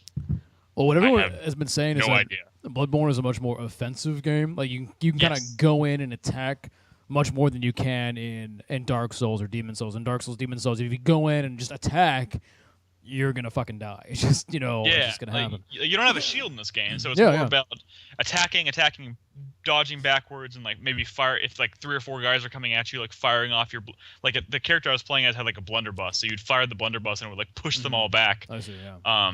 Which was cool. So it definitely feels a little more fast paced. You're not spending as much time like hiding behind a shield and like going left to right, waiting for the right moment. Right. So in that sense, it kind of feels a little bit more like maybe a character action game, but at the same time, it does require a lot of planning before each swing of your sword, which is, very in line with Dark Souls. So Dark Souls is really popular, but Bloodborne they might have just found that sweet spot where it can be like super, super, like super popular. Like everyone can get into it really easily. I feel like don't get me wrong, I am just now discovering like Dark Souls, and I love Dark Souls now, which is great because before I had like no idea what the fuck I was doing. I was having a terrible time, and then I got some help from Jaeger and Chris, and I was kind of like, oh, so this kind of all makes sense now. Bloodborne feels just as challenging and just as like demanding of the player, but at the same time, they've done certain things to the way the game plays or controls or feels that make it just feel way more accessible to someone maybe who's never played Dark Souls. Come in, try it. After a small learning curve, you might be on track and you might really enjoy it. It's still going to really demand that the player like learn the mechanics for sure. But I can't even put my finger on it. Something they did just makes it feel a little bit more enticing or not nearly as intimidating, I guess. I get you. But don't get me wrong, I was being chased down the streets by like 15 guys at once, and it was like. And people are still dying a lot, and that's what they want. So yes, yeah, like that line moved quickly solely because people were dying in 2 minutes. It was great because they were giving away T-shirts too. So like, I went back a second time because I was like, I'm gonna get a T-shirt for Crispy, especially he helped me kind of find my appreciation for Dark Souls. I'm gonna get Crispy a T-shirt. And I just jumped in line. I went around, got to the very end of the line, found out they were out of T-shirts for the day, and I was like, I'll come back tomorrow and play again. Right. And that doesn't seem like a big deal at all because I just want to play it again. Yeah. It's just fun. Did you get into the Order at all? Did they have playable stuff? During the media hour, I played Bloodborne first, and then I played Until Dawn, and then I had a little bit of time left, and I played The Order again. The Order was the exact same demo we played at E3, which it's cool. That game seems like it has a lot of interesting ideas. But the demo they chose to show is a little strange because, they've been building this up and hyping this up as like, this action game where you're fighting like werewolves or vampires or whatever, these like gothic creatures. And the demo is literally just like a pretty generic cover-based shooter where you're fighting humans. Yeah. I mean, it feels good. It controls well. It's cinematic. The voice acting seems really good. The writing seems really good. It looks beautiful. The weapon seems really cool. The main weapon they give you in the game, in the demo, is a thermite gun, where you fire. The primary fire is it fires this like cloud of thermite, and the secondary fire fires a flare. So you fire the thermite, and it creates this like cloud, and then you fire the flare into the thermite. It ignites it, and then everyone that's in that cloud gets caught on fire. That's neat. And that's really cool. And then they give you like a pistol. So you only get to switch back and forth between those two weapons, but it definitely looks like they have some really cool ideas for the guns. So I think it'll be fun. It's kind of an odd demo to choose. Yeah. Like there's no werewolves, there's no supernatural element to it. It's literally just dudes running through streets shooting at guys who are on rooftops. And right. Which is weird. It sounds like it's that demo we saw a video of months ago. It is. It's exactly that demo. Yeah. Now don't get me wrong. Like I have no doubt. Like I think it'll be cool. It kind of makes me worried because it makes me feel like maybe they're not ready to show an encounter with like a werewolf or something. Because that demo from E3 or that gameplay they showed at E3 was really cool. Because the werewolf was like huge. It was frightening, and it was chasing you down a hall, and like that seemed really cool. But like nothing they showed in this demo was representative of that at all. Yeah, I'm sort of excited for the Order because I want to see what they're doing. I like the atmosphere, and I love that the Victorian gothy sort of like industrialized England sort of look of stuff. Yeah. But I am worried that it's gonna be a little too on rails for my taste. A little too like. It does seem like it's gonna be a little linear. You do this section cutscene, do this section cutscene, do this section cutscene without any real exploration. And I had that same exact concern after playing the demo. I will say this, like the cutscenes that kind of break up that action seem like they're going to be really cool. Yeah. Like in the demo, there's a guy, like one of your teammates gets shot and you're trying to get him to safety, and he pulls him into like this building, and they finally barricade the door and whatever, and there's this cool cutscene where the team is talking to each other, and then he's like, how's he doing? And then he looks over and he's like, they basically say, he died. It's too late. We can't do anything for him. And one of the characters like does the whole, cross thing and like says a prayer for him or whatever. And then one of the characters says, he like stops him and he goes, "There is no God. Stop doing that." Kind of like, implying like the characters you're playing as have this like knowledge of the existence of God and the devil, and it kind of implies there's this like this knowledge that they have that they're not letting us kind of know what it is.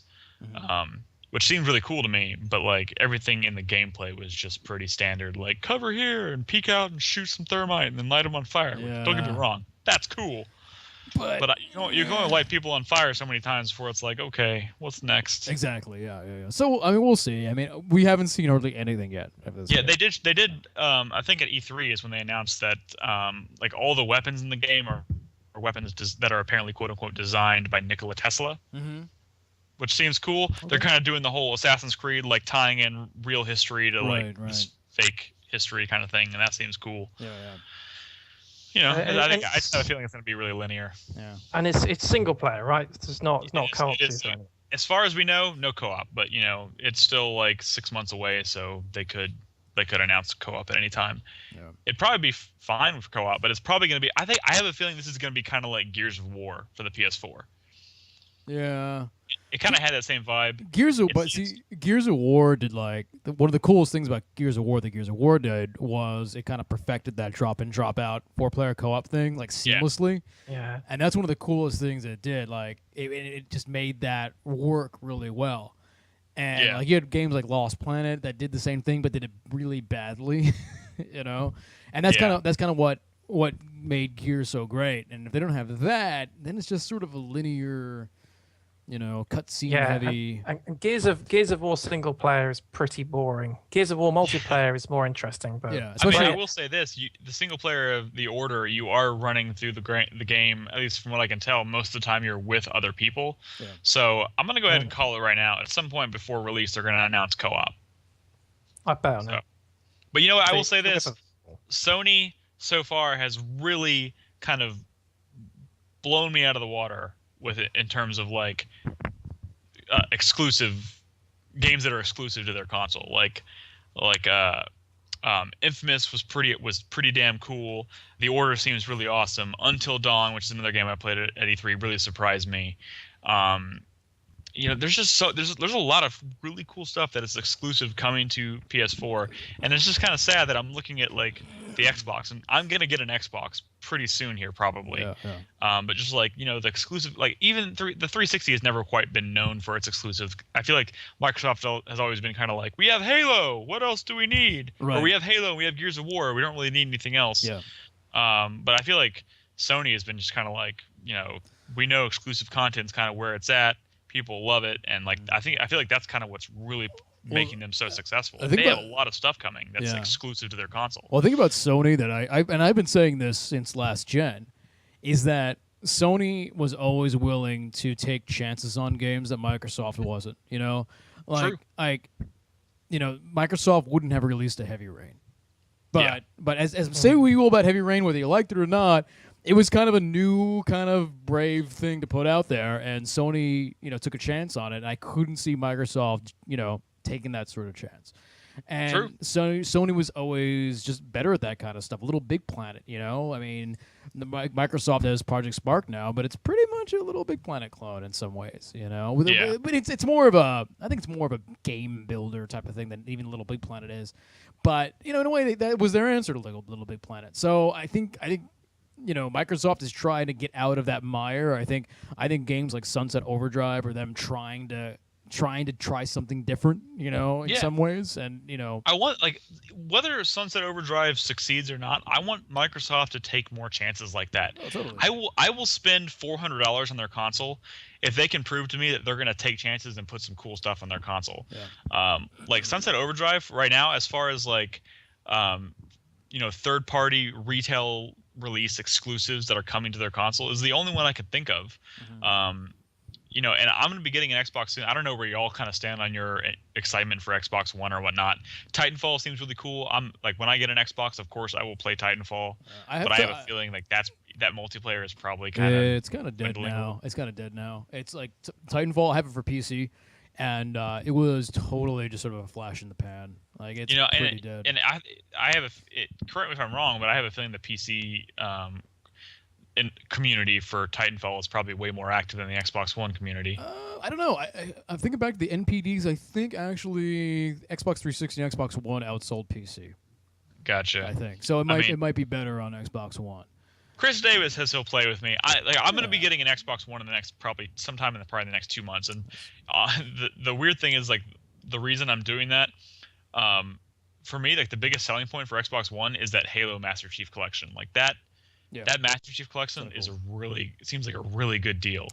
And it seems like they're doing some like really, you know, it doesn't seem like it's a really lazy like just upscale of the original games. Like, it seems like they're doing some pretty cool stuff with it. And you know, I really got into Halo after playing Halo ODST and playing Halo 4, and you know, maybe it gave me more of an appreciation for the series, and now I'm kind of like, okay, maybe I'll go back and play Halo 1, 2, and 3 again if if they've done some cool things to improve it and it looks super gorgeous and runs at 50, 60 frames per second. Like, sure, I'll go back and play those. Maybe I'll like them a lot more the second time around. So I'm probably gonna pick up my Xbox One just so I can play that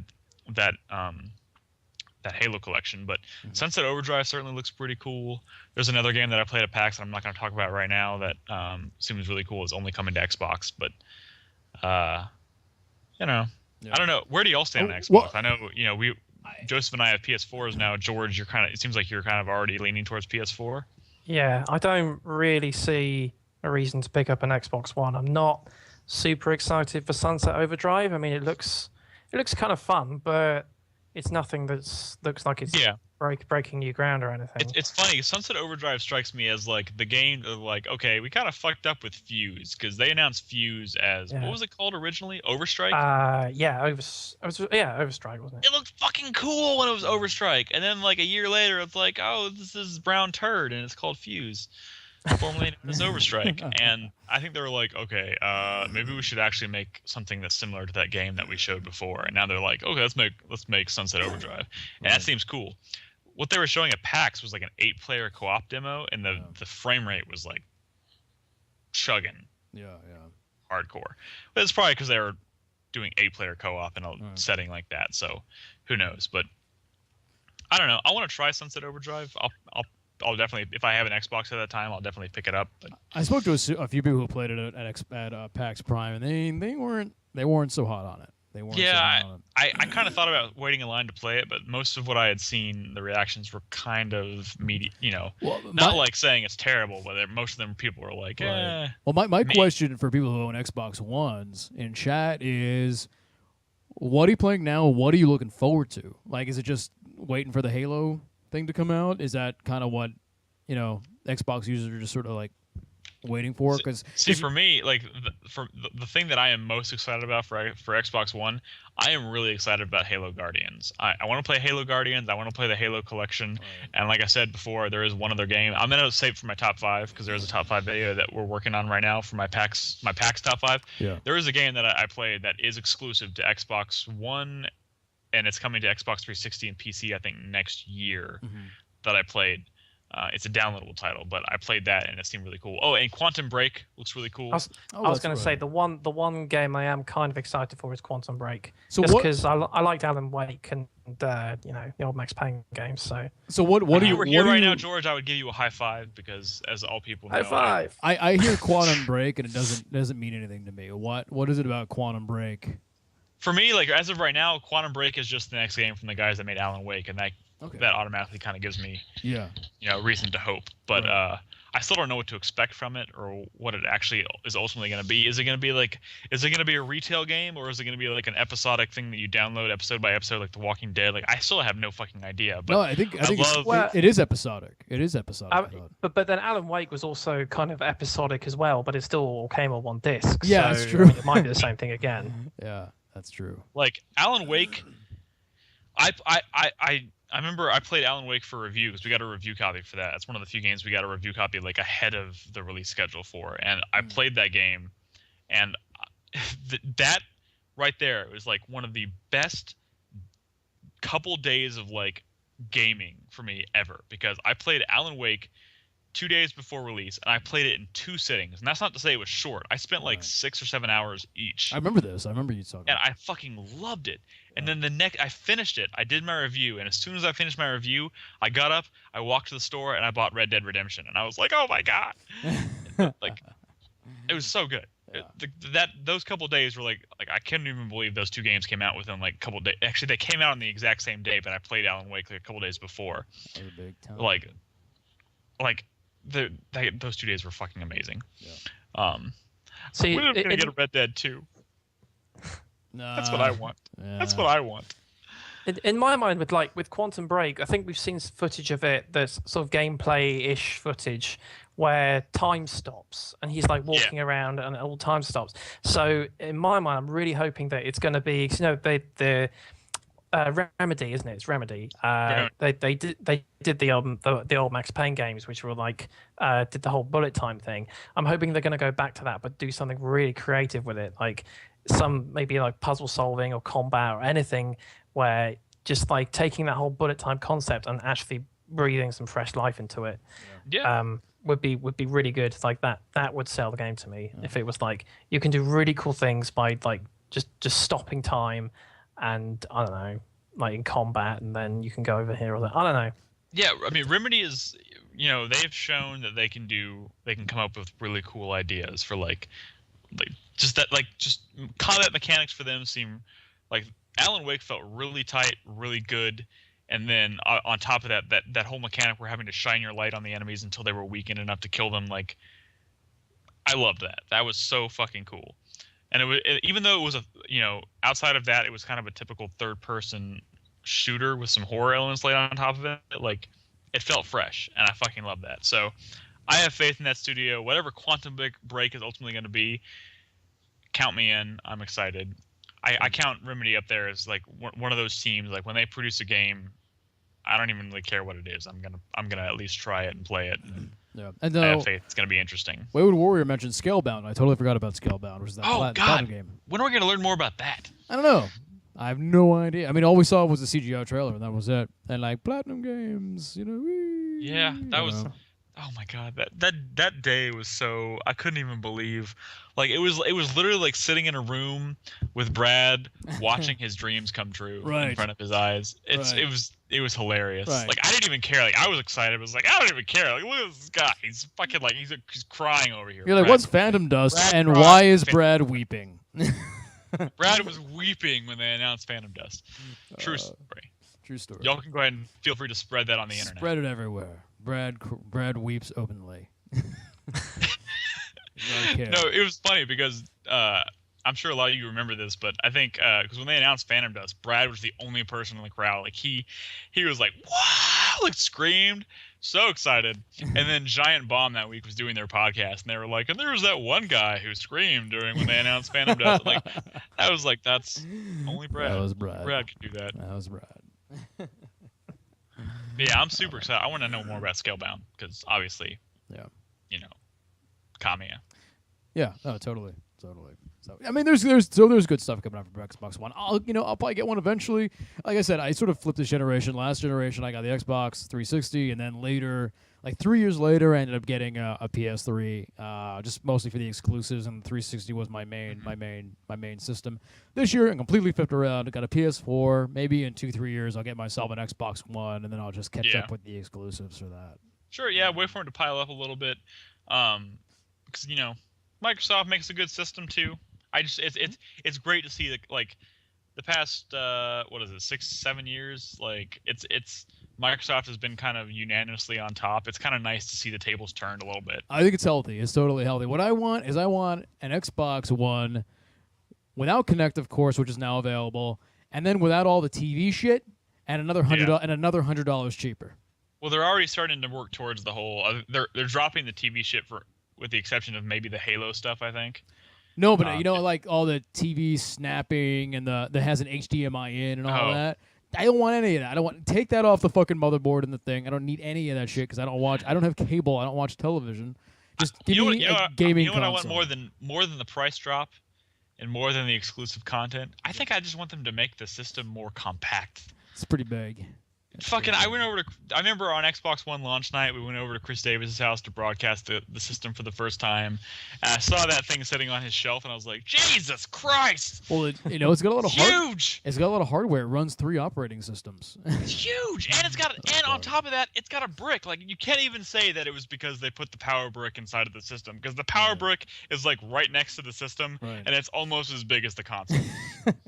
It's enormous. It's a big system. It's funny because like that was the same night that I saw Chris Davis's PC for the first time. Mm-hmm. I don't know if you've ever seen this. I don't know if he's ever taken the time to post pictures of it. But No. the damn thing is like up to my waist. Like it sits on the floor and it goes all the way up to my waist. Somebody and it's like 2 feet wide.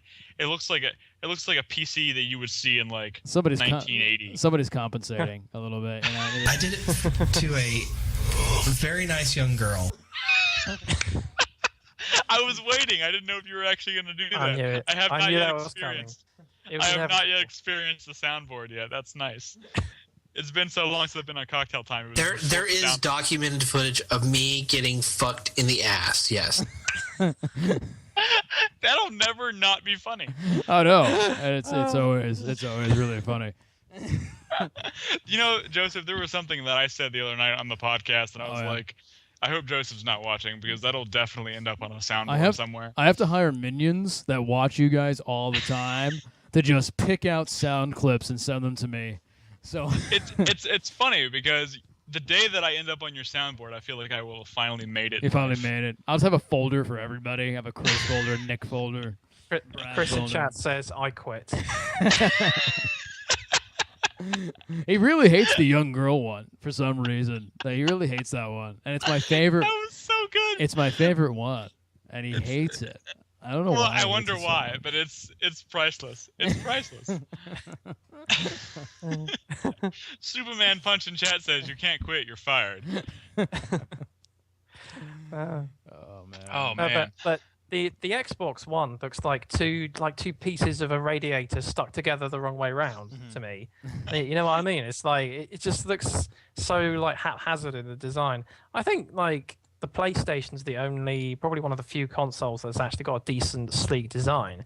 And even then, the PlayStation 3 in its original form looked like something that you drag out of an old car or something. The original PlayStation 3 with the Spider-Man font was an abomination. Yeah. It was horribly ugly. You know what? And as much as I love the PS4, like I love my PS4, but I will say this: like it is sleek, it is nice, it is more compact than the Xbox One. But the only thing I hate about it, well, there's two things I hate about it. First of all, the buttons on the front to turn it on and off are far too small, and I always forget which one is the eject button, which one is the power button. And honestly, I still don't know how they work. Sometimes I put my hand there and it works, and I still don't understand the process. I feel like you don't press it in. Right there, Joseph saying every time I put my hand on it, I don't know how it works. I don't know the process. Whatever you just said. Because you don't press it in. It's like touch sensitive. Like I don't know. It's really weird. But you're right. And, like I always I want to eject my game, and I shut it off. I'm like fuck. Exactly. I hate that. And the back of it, where it's like it's. You know, I know the front is at an angle, which I like, but they felt like they needed to put the back at the same angle. Yeah. So when I'm going to like plug cables into the back, like I can't fucking. And they're underneath everything. Yeah, it's like I can't stand that. You have to lift the whole thing up. Outside of that, good job, Sony. I love your system. I mean, I learned to just control everything through I just learned to control everything through the controller, like all the ejection and all the turning off and all that kind of stuff. I am excited. They did just add theme support on the PS4. Well, they're actually adding a ton of stuff. It's gonna be really a lot sleeker than it is now. So when you get game invites, a little panel comes up that says you have a game invite from this. Do you want to join this game? It's one thing, like the OS is not like the UI. I'm sorry, it's like it's minimalistic, but it's almost a little too minimalistic in some ways. Like certain things are hidden and whatnot, and they're definitely making it much more sleek in future updates. And an update that's coming, I think. Do you remember the golden days of the Nintendo 64 where you would just put a cartridge in, switch it on, and you'd be playing a game? Yeah. Those were the good days. Those were good days. Those were good days. But that was also before I found my favorite. My Sasha Grey theme on my PS3. If I can go find that on my PS4 theme, I'll tell you one thing that the PS4 has over Microsoft, of course, is Playroom, which is my favorite game. My favorite game. How has that not been pulled yet? It's not only has it not been pulled, but they're making it better. I think they're adding more stuff to it, but they're still like being kind of like on the down low about it because they know it's like crazy world, but Bob had never experienced Playroom yet because he did not have a PS4. Bob stayed with me this past week for PAX, and I'm like, oh Bob, y'all played the PS. Yeah, I was like, we get home really early. I'm like, oh, we should see what's going on in Playroom. He's like, what? I'm like, no, you don't. Oh man, I'm jealous. I should have gone over to your place and played so Playroom. I showed him Playroom and what it was like, and he was horrified and fascinated by the entire thing. We found out what crumping was. I didn't know what crumping was. What is crumping? Crumping is like this dance, and it's like the robot, except it's more like weird and like almost tribal, and you're like putting your body into weird contortions and stuff. And there was a small apartment that had like 25 people in it, and it was like 24 of them were like African American gangsters and one like nerdy white guy, and they were having a crump off, and they were doing this, and these guys were amazing. I had no idea, and it looked like they were possessed. I wanted to get like an old priest and a young priest. Bring them, bring me an old priest and a young priest, and it was amazing. And they did it for like hours and hours and hours and hours. They were crumping. It was unbelievable. And then our favorite thing ever was, and it's going to lose something in the telling because you had to be there. There was this guy, and he was like 40 or something. He was like, and he was very sad. You can tell how sad and lonely. And he was just on his couch, and there was like 3 people, and he was just like staring at the television, and he was just a very sad, lonely man, and you could see the sadness in his face. And he had his apartment like perfect and set up, and you could tell like he did that because he probably was trying to attract a lady, but he was just kind of weird and creepy, so it wasn't working. And he was just sitting, and there was like 3 people, and he's like, "You're watching me, but you're not talking." That's what he said. And and then all of a sudden he picks up his controller and he hits a button, and he just the whole time he's just like looking at the camera and is very sad and not smiling. And he picks up the controller and hits a button, and this little squeaky sound goes beep beep, and these 2 balloons just sort of come out of the controller. And then they float away, and he never looked happy. What the fuck? So are they still not? Are they still having problems with people like having sex on? Oh thing? yeah, no, yeah. There's lots of sex, and there was these really fat guys one night, and they were flopping their dicks around all over the place, and very small dicks, very tiny. And like you really had to look for it because underneath the but the maybe gut. if you're fat, it makes the penis look small. No, so, it was small. It would look small on an Ethiopian. It was tiny dicks. Fuck. I was waiting for the most. I was like, "There's always gonna be an offensive comment during That's cocktail not time." And I was waiting for it. I was waiting for it, and there it is. I had to use something to give the dick some scale, and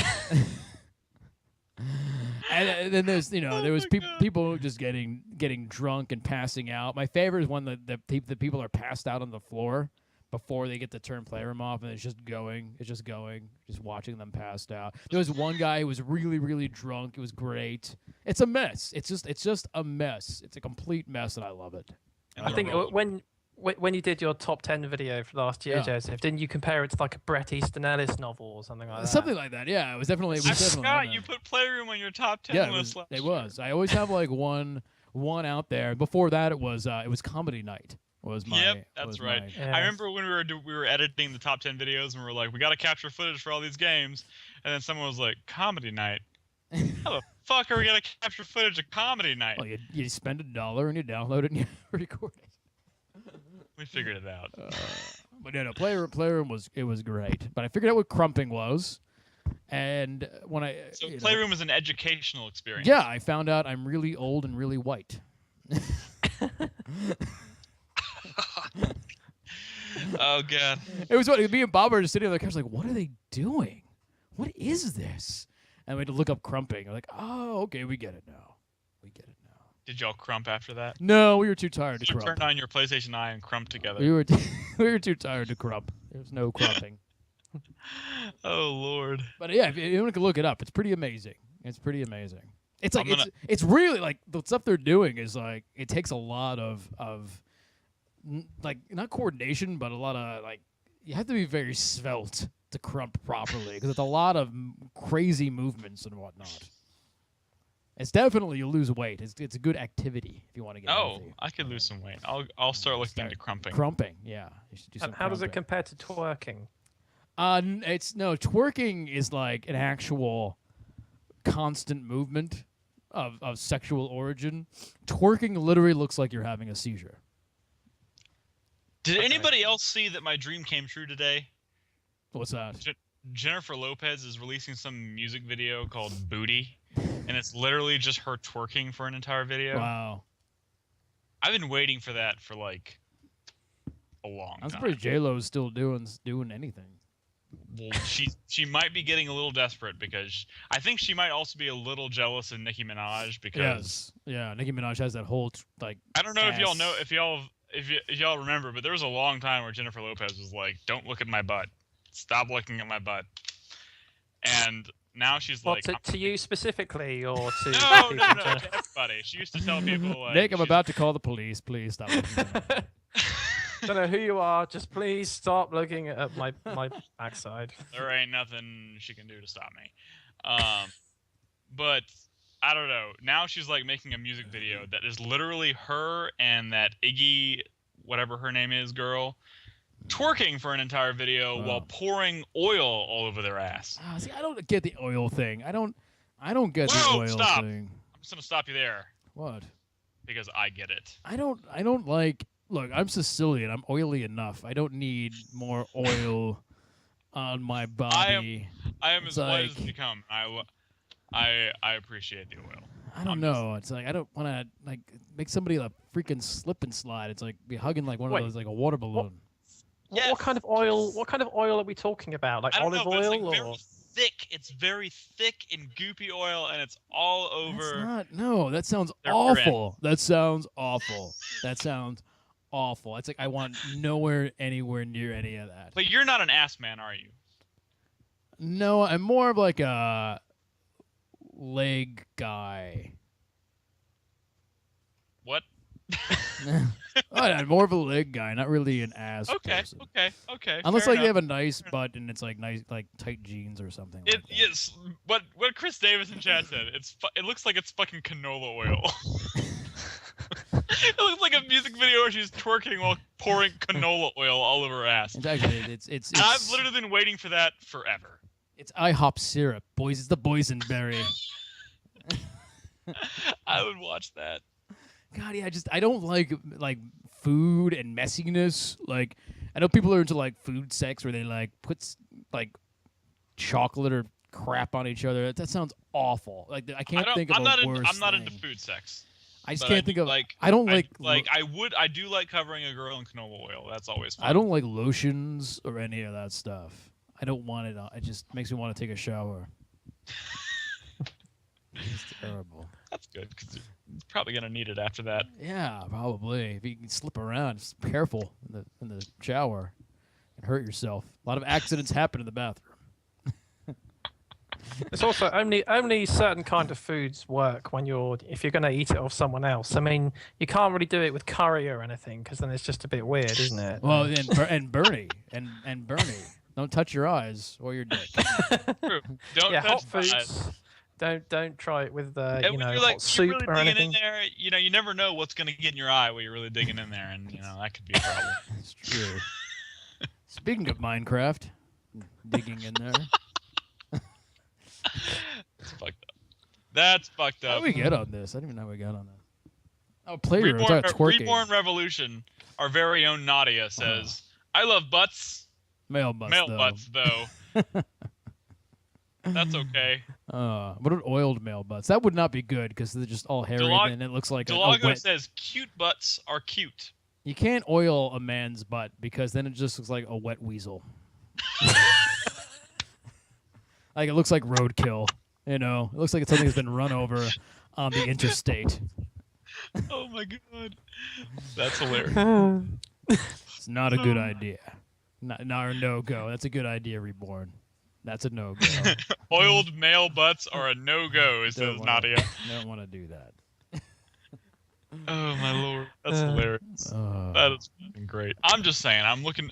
In fact, if I remember correctly, the new Jennifer Lopez song for this music video is called "Booty." So they're not even trying anymore. They're just, no metaphors. That's great. I've been waiting for that for a very long time. That's true, Chai. That's true, Chai. What does Chai say? Not if they're a twink, Joseph. Not if they're a twink. What is a twink? A twink is usually a young, muscular gay boy who would then shave most of their body hair off.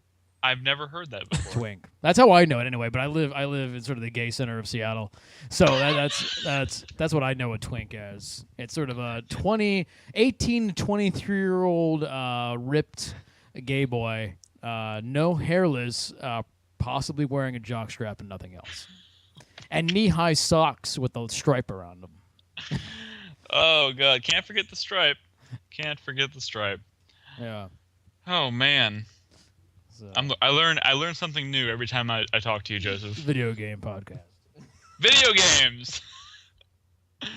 I am literally sipping on straight whiskey right now, which is probably why I'm okay telling you that I'm really excited for that Jennifer Lopez music video. Oh man. No one's listening to this, right? This is Nobody. just three of us. That's just three of us on the internet. George, it's getting late, but I want to get into what George has been playing. We haven't heard anything from George's. George, what have you gamer been habits. Oh God. Okay, so Can you angle your camera down a little bit, George? yeah, sure. Just How that's is better. that any better? That's exactly the same. No, that's better. Cool. That's better. No, that's better. That's good. That is exactly the same. Okay, so the only game I've really played this week has been a game called The Fall. I think Nick knows what a bear is, though. That's Nick, The Fall. Nick, you know what F-A-L-L. Nick, you know what a bear is, though, right? I do. Okay. I do. Actually, I was just typing that as. Oh no, it's gonna ask me to log into Twitch. I wasn't logged in. Okay. That's Making dumb. sure I you was do literally it. just typing. I know what a bear is. There's a bear bar around here called Barracuda. I swear to think, God. I think we've considered going there. We once or have, twice. yeah. Anyway, sorry, George. That's all right. The Fall. The Fall. So yeah, it's a Kickstarted project. It's kind of a sci-fi adventure game, but it's an odd mix of styles. I casted it on Tuesday and pretty much finished it in one sitting. It's supposed to be like episodic, but they've only released it was like part of a trilogy, but they've only released the first episode, and it's about 3 to 4 hours long.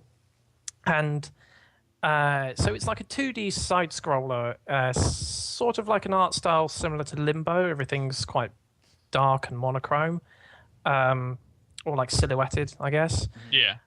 And the premise of the story is that you're you kind of you're this spaceman, this guy who crash lands on a planet, I think, or something, and you're near death, but your suit, the suit you're in, is like its own AI. It has its own AI, which can kind of take over if the person in the suit's near death, and then can like take control over the body or the suit at least to try and get it back to health, I guess. So you're kind of controlling the AI and walking around, and it's like a mix of point and click adventure gameplay and also like combat. It's a bit difficult to describe. So is this a demo for is this being kickstarted now, or is it already kickstarted and it's out? Oh, it's already been kickstarted and it's out, but Okay. I think the next 2 episodes have yet to be funded. So it's kind of an ongoing project, but the first episode is out there and it's all complete. And it's pretty interesting. Like the story and the atmosphere is really good.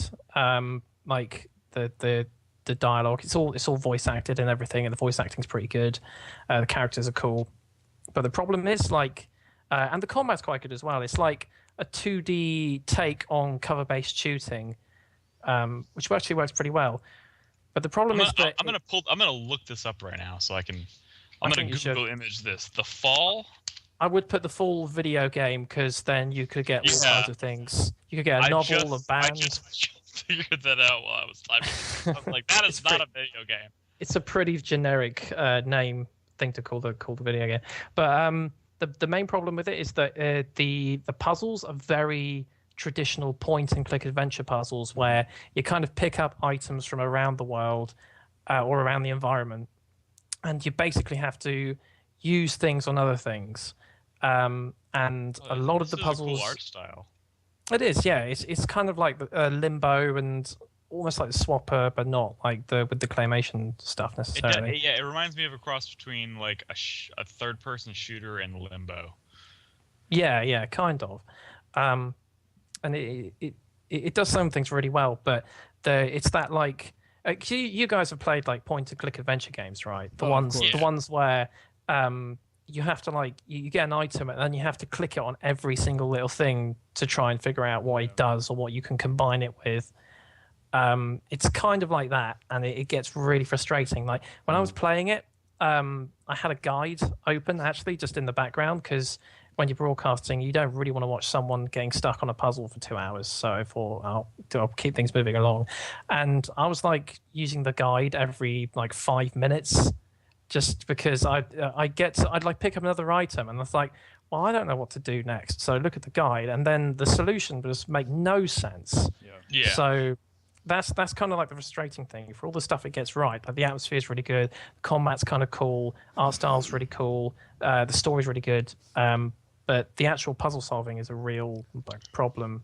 Yeah. It's not done very well. But yeah, I mean, it's interesting. It's an interesting mix of styles, I guess. So Well, that's cool. So is this PC only right now? I assume it's an indie game. Yeah, it's Correct. PC. I think it's PC only. Yeah, I'm not aware of it being on consoles, but Well, it looks cool. yeah, it has a pretty cool look to it. Yeah, when I played all those other point and click adventure games, I think I had a Reborn Revolution like walking me through them. I think she would be following the walkthrough, and if I got stuck, she would let me know where to go. That's so nice. So I handle it. Yeah. We have wonderful community members there. We do. The best point and click adventure game I've ever played though is Harvester, which I played for the 1996 month. That game, that is the best game ever made. I mean, it's not. It's the worst game ever made. Right. But it was just so mad. Like people like talk about Deadly Premonition as being one of those so bad it's good games. It's like one of those, it's it's so kind of out there that you kind of got to play it. I would say Harvester is like that times 2.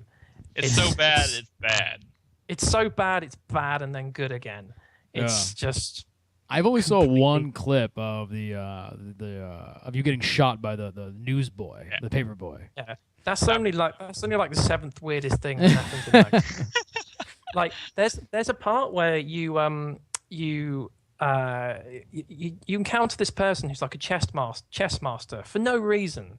Like you're just wandering through these corridors in this weird like cult base that's in the middle of this town that you kind of have to infiltrate, and then there's like a chess master there for no reason why he's a chess master. He's just kind of there, and he challenges you to like a game of chess. He's like, you got to beat me in one move, and I messed it up. So then he's like, okay, one well now. move? Yeah. Well, I mean, it's all like set up so you can beat him in one move. It's like I bet you'd be like, I'd be like, go fuck yourself. I'm not beating you in one move. Literally impossible. But no, I guess you could do it. But I messed it up. And if you mess it up, he's like, I've got to like actually challenge you to combat. But you don't fight him. You fight a giant chess piece that just kind of lumbers towards you, and you've got to like beat it to death with a baseball bat. Does it have legs? No, it just sort of like throws itself towards you, and then you like sort of cut it in half, and then he dies from an axe to the head mysteriously. It's just so, and it's like a mix of FMV, like it's kind of an FMV game. That sounds like one of those things where it's like it sounded like a good idea at the time, but maybe not so much. I think the people who made it were on drugs. That's what I think. You talk about it being an FMV game, and that reminds me of Brad trying out Phantasmagoria, which I was trying to watch a little bit because he was playing that while I was at PAX. I was watching a little bit on the feed. Joseph, I can't believe you played through that. Did you play all the way through that game? I played all the way through Phantasmagoria 1 and 2 on the feed. Oh my god, how did you do that? Both of them. I remember Brad talking about how all the women in the game just throw their vaginas at him. And I was watching it, I was like, yep, this is weird. I was like, what is this game? Like, I watched it for just long enough to be convinced that it was just a game about being hit on by beautiful women. Well, that's more Phantasmagoria 2. Phantasmagoria 1, you actually play a woman, I think? I don't quite remember. Maybe you don't. Maybe you don't. By dudes? Yes. Interesting. No. I don't remember, but I did play both of them. I liked Phantasmagoria 2 more than I liked 1. It was a little crazier and weirder. I was watching it. I was like, this is not feel like a video game. Well, it's an interactive movie more than which is Brad had a good point. He was talking about like at one point this is what people thought was the future of video games. Yeah.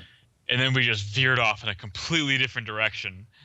Yeah. So. Well, it looked awful. Those FMV games looked awful. Like they probably at the time you're like, oh wow, it's like real. It's real people. Yeah, no, so it it's was the best graphics we can come up with. But you're looking back at it now, they look terrible. You know, at the time, because I was at the cusp of when this was happening, and when the first computers came out that could play video or could play moving pictures, they were probably GIFs is what they were really. It was fucking amazing. It was like holy shit. Like This is like amazing stuff. This is the future. The only game that comes to mind when I think of that is what was it called? Was it Mad Dog McCree? Yeah, that was another one. So that one. Then there was the hologram game that was in the arcades and whatnot. Mm-hmm. You know, but yeah, that was like when those first started coming out. That was like holy shit. This is amazing, and yeah. This is the future. This is it. I'm done. The future. No more artificial graphics. We are doing FMV forever. Yeah. Can you imagine? Can you fucking imagine? I wouldn't be playing video games anymore if that was how this shit worked. But I mean, like that's pretty much what they're going for now, just graphically. Yeah, but it's weird how like even developers and games who strive to hit like as real as they can possibly look, it still looks. I feel like it still looks better than what it would look like if they tried to achieve the same thing through like live action. Oh, I agree because it seems more consistent is one thing, and you can do more with characters. And you have more control over like the cinematic quality of like the game and whatnot. Exactly. Like, I don't know. It's funny because like the closest thing probably to an FMV game we have from like the last generation was LA Noire because of the technology they used to basically sort of transplant the actor's face directly onto the body of like an animated like an animated body, so the face would look photorealistic more or less, but the body would still have that slightly uncanny valley. Yeah, no, it looked really weird. Look. It's too bad the end product didn't turn out quite as well as they had like aimed for. LA Noire looked really weird because of the reason George was talking about. It's like you had these tight bodies and like these like tightly wound bodies and walking around. Everything was graphic. Then you have like this face that's fully like a face, and it's like, it was very bizarre. It did not. It looked weird. It looked like they were kind of onto something. And, they had some really cool ideas, and there were certain things about the game that I really liked, but at the same time, it's like, whoa, man. Yeah.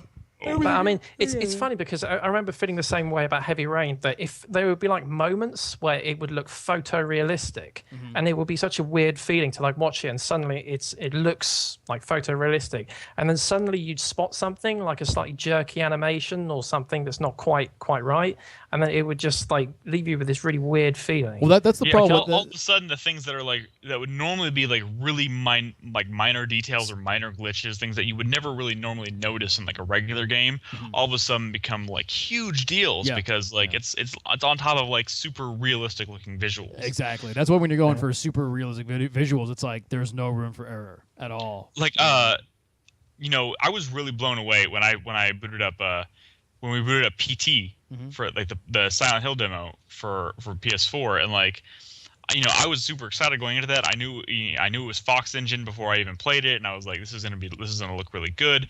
But like literally, I started that up and I stepped into the first room, like the hallway, and I was like, this looks like it's actually difficult to see the difference between a real hallway and this. Like this looks insane. Yeah.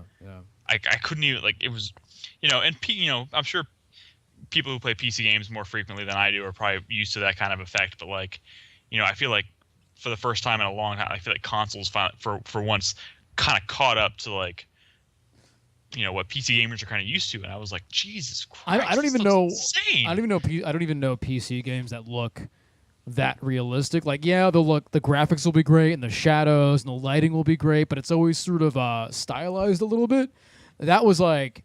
That looked like I was real life. That was like that. That looked like that's what made it so creepy. Was that it wasn't stylized. It looked like you were. The only thing that kept me like kind of grounded and feeling like I was still playing a game was like the motion blur. Like something they did with the motion blur, like kind of reminded me like, oh yeah, this isn't real. This is all just generated. Yeah, and the movement too. Like the movement was a little too like stark. Like you'd start off a little too fast. You know what I mean? Yeah. It wasn't it didn't like speed up naturally.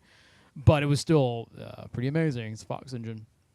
Yeah. So of course now I mean, can you do that with a bigger level? I mean, yeah, that was a hallway. I don't know, man. That but was it that was really one set the bar. That was one hallway, and the download was what, 2.5 gigs?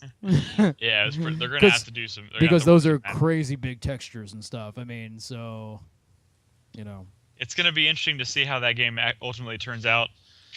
I don't know, man, but like that was like for the entirety of my like gaming career, where like play every game that I ever played, and I've played a lot of games. I was just like, I've never been more like, oh my god, this is happening. Yeah. Well, I remember when you guys started up. For a moment, you were like, is this FMV or is this the game? Like you couldn't tell at the very beginning if that was like if it was an FMV or not. And then on top of that, I was constantly thinking about like, oh my god, this is Silent Hill. Oh my god. And then I was like, Hideo Kojima, Guillermo del Toro. I can't even imagine. I was freaking out. Hopefully it holds up. That was a good day for me. Hopefully it holds up. I remember Jaeger got in hip chat. I was still at work. Jaeger got in. I had heard about. I was at work. I actually watched the Gamescom press conference, the Sony conference, and I saw that little teaser. I was like, oh, that looks cool. Maybe I'll try that. And I actually got on hip chat. I was like, hey Brad, maybe we should play this PT thing, for new release Tuesday tonight or something. It's free. It's on. You can download it now. And then like around 4:00, Jaeger got on hip chat and he goes, PT is the new is a teaser trailer or a teaser demo for the new Silent Hill game from Hideo Kojima and Guillermo del Toro. And I remember going, fuck you, Jaeger. Fuck you. That's not really happening.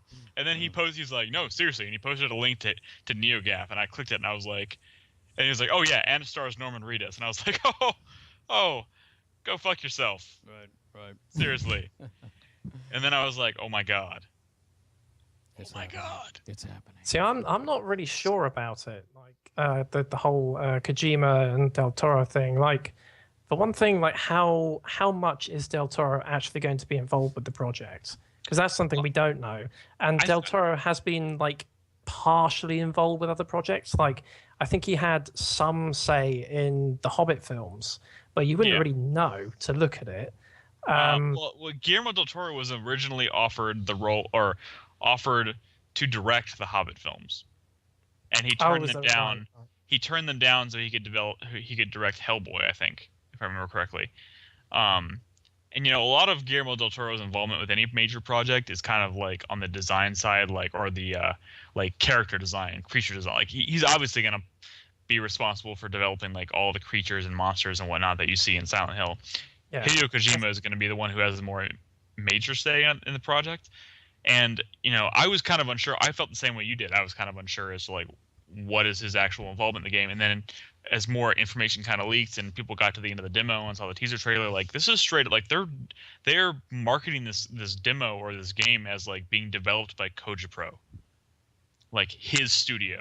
Mm-hmm. Like, when you see that teaser trailer for Silent Hill, it says Kojima Productions on it, and it has their logo, and it's kind of like, right, like even when Castlevania Lords of Shadow came out, and they were saying like in association with Hideo Kojima, like that was still Mercury Steam, with Hideo Kojima, kind of like, whatever his fucking role in that game was, but like this is saying straight up, the studio who works on fucking Metal Gear Solid is making this game. And it makes sense because, Metal Gear Solid is getting done and starts winding down in some areas. They're going to need stuff to do.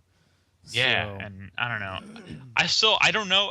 The one thing I feel like, though, is no matter what this game turns out to ultimately be, it's probably still going to be a huge win for Silent Hill because, I liked Homecoming. I liked Downpour to a degree, but like there's no denying like those games are inferior to like the original entries in that series. Right. And to know that Koji Pro and Guillermo del Toro are working on the next game, like it's not even a question. Like at some point, like it's gonna be probably a step up for that series. And if anything, it's gonna be interesting. At the very least, it's gonna be weird and interesting if it's Kojima and you know what? That's all I want. Yeah. I want interesting. I just hope that it's not going to end up like a Silent Hill game with just tons of exposition dumped on you. Because the thing about the Silent Hill games, this is like what I'm thinking with the whole Kojima and the taking on Silent Hill thing, is that Silent Hill is all about subtlety and mystery, and about leaving everything to your imagination and Which is having not your own Kojima's interpretation. strong point. It's the exact opposite of Metal Gear Solid or the Metal Gear stuff, where everything is like forced down your throat. It's like reams and reams of exposition explaining all the stuff that's going on. It's kind of like, in my mind, it's almost like not a good fit for Silent Hill, which is all about like mysterious messages like left on a wall somewhere. You're worried and it's not explained. You're like worried a ghost is going to show up and give you a 30-minute monologue about exactly. why it came from. Which like is true. Which I had that exact same feeling. But if you play that demo for PT, did you play it, George? I'm curious. I haven't. No, you don't have a PS4. But did you No. watch our playthrough or anything, or anybody else's playthrough of the game? I watched some of it. Yeah. It's just like I was very concerned about the same thing, and obviously the PT demo is not representative of what the game's ultimately going to be, because it was not meant to be like red flagging like this is a Silent Hill game, but like there was a lot of subtlety to that demo, like a lot of just like self-discovery, like there was not a single cutscene except for like when you wake up in that room in the beginning, you kind of like it's animated and all of a sudden it gives you control, and like that was literally just like try and open this door, try and answer this, try and like pick up this phone, look at this object. All of a sudden you walk around a corner. What the fuck? There's a ghost right there. What the hell is that? And then it disappears. Like the whole demo was just kind of like it never took control out of your hands, which is something very unusual for Kojima. Kojima's all about like taking control from the player and telling you a story like in your face. So I don't know how I feel, but like obviously, if he's smart, he'll look at the reaction to this demo, which I feel has been very positive for the most part, except for the whole like obscurity thing, which it was very obscure. It was designed to be very difficult and very obscure to solve because they didn't want people to figure out super quick that, hey, this is actually a Silent Hill demo. Yeah. But like, if he's smart, he'll look at the reaction to this demo and kind of maybe mold the way he develops or designs this new Silent Hill game. Like people like that really obscure shit where it doesn't make a lot of sense, and it's just kind of like, and I think he will. It out as you play. I think Kojima is very open to other people, like other people's considerations and making changes based upon that. I mean, he was one of the few Japanese developers to actually leave Japan and go to other Western game studios to see how they worked and how they did things and how they made their engines and all that kind of stuff. And all of that research ended up with what we have today with the Fox engine. And that's kind of unheard of for Japanese developers to do, to actually leave Japan and go to other studios and see what how they work. And so Kojima's open to that sort of thing. And I'm hoping too that he saw the reaction people had to PT and is going, hey, this is actually, we need to do something a little more like this, rather than just an always third person, And I hope they take some cues from The Room, which is my favorite Silent Hill game. True, I completely agree with you. And and honestly, like even just looking outside of the whole Silent Hill thing, like I think this was such a cool idea for like debuting a game, getting people excited. Like no one, as far as I can remember, nobody has ever been as excited about a Silent Hill game as they have ever been. I know. Right now. I know. It's like everyone's like, "Oh, Silent Hill, that's great," but there's always a contingent of people, and probably I've been one of those. They're just like, "Ah, Silent Hill, it's kind of like, done, it's kind of dead," Like I'm like that with Sonic. I'm like, really, we're still doing Sonic. Exactly. It's like this might be the first Silent Hill game that could potentially everybody's excited. Everybody and is exciting. Like, holy shit. And if it does turn out that way, if it does turn out to be a financial success for them, and like maybe relaunch the series in a new direction, like I contribute like a lot of that to coming up with a really cool idea or a really cool way of debuting their game. Like people, like developers and publishers could learn a shit ton from how Hideo Kojima approached the announcement for this game. It's brilliant. And it's fucking brilliant. And also Kojima will get his wish and he can work on something other than Metal Gear. Exactly. They were like, well, we'll let you take a break from Metal Gear if you maybe work on Silent Hill. It's like, I'll take it. I don't even care. I hate Silent Hill, but I'll take it. Yeah. Like it could have been like he's been doing Metal Gear for so long. I can't even. He kind of is Metal Gear, isn't he? Yeah. You can't think Metal Gear. You can't think of Metal Gear without thinking of Kojima. That is one of the few series. That is one of the few series where I feel like as soon as Hideo Kojima is actually done, when he is done, I feel like that series is done. Oh, it'll go away forever. Yeah, there won't be another Metal Gear. There won't be another. I mean, at the very least, it will never be the same. And I'm the kind of person who is willing to give, I like it when new studios take over existing IPs and do like a fresh spin on them, obviously.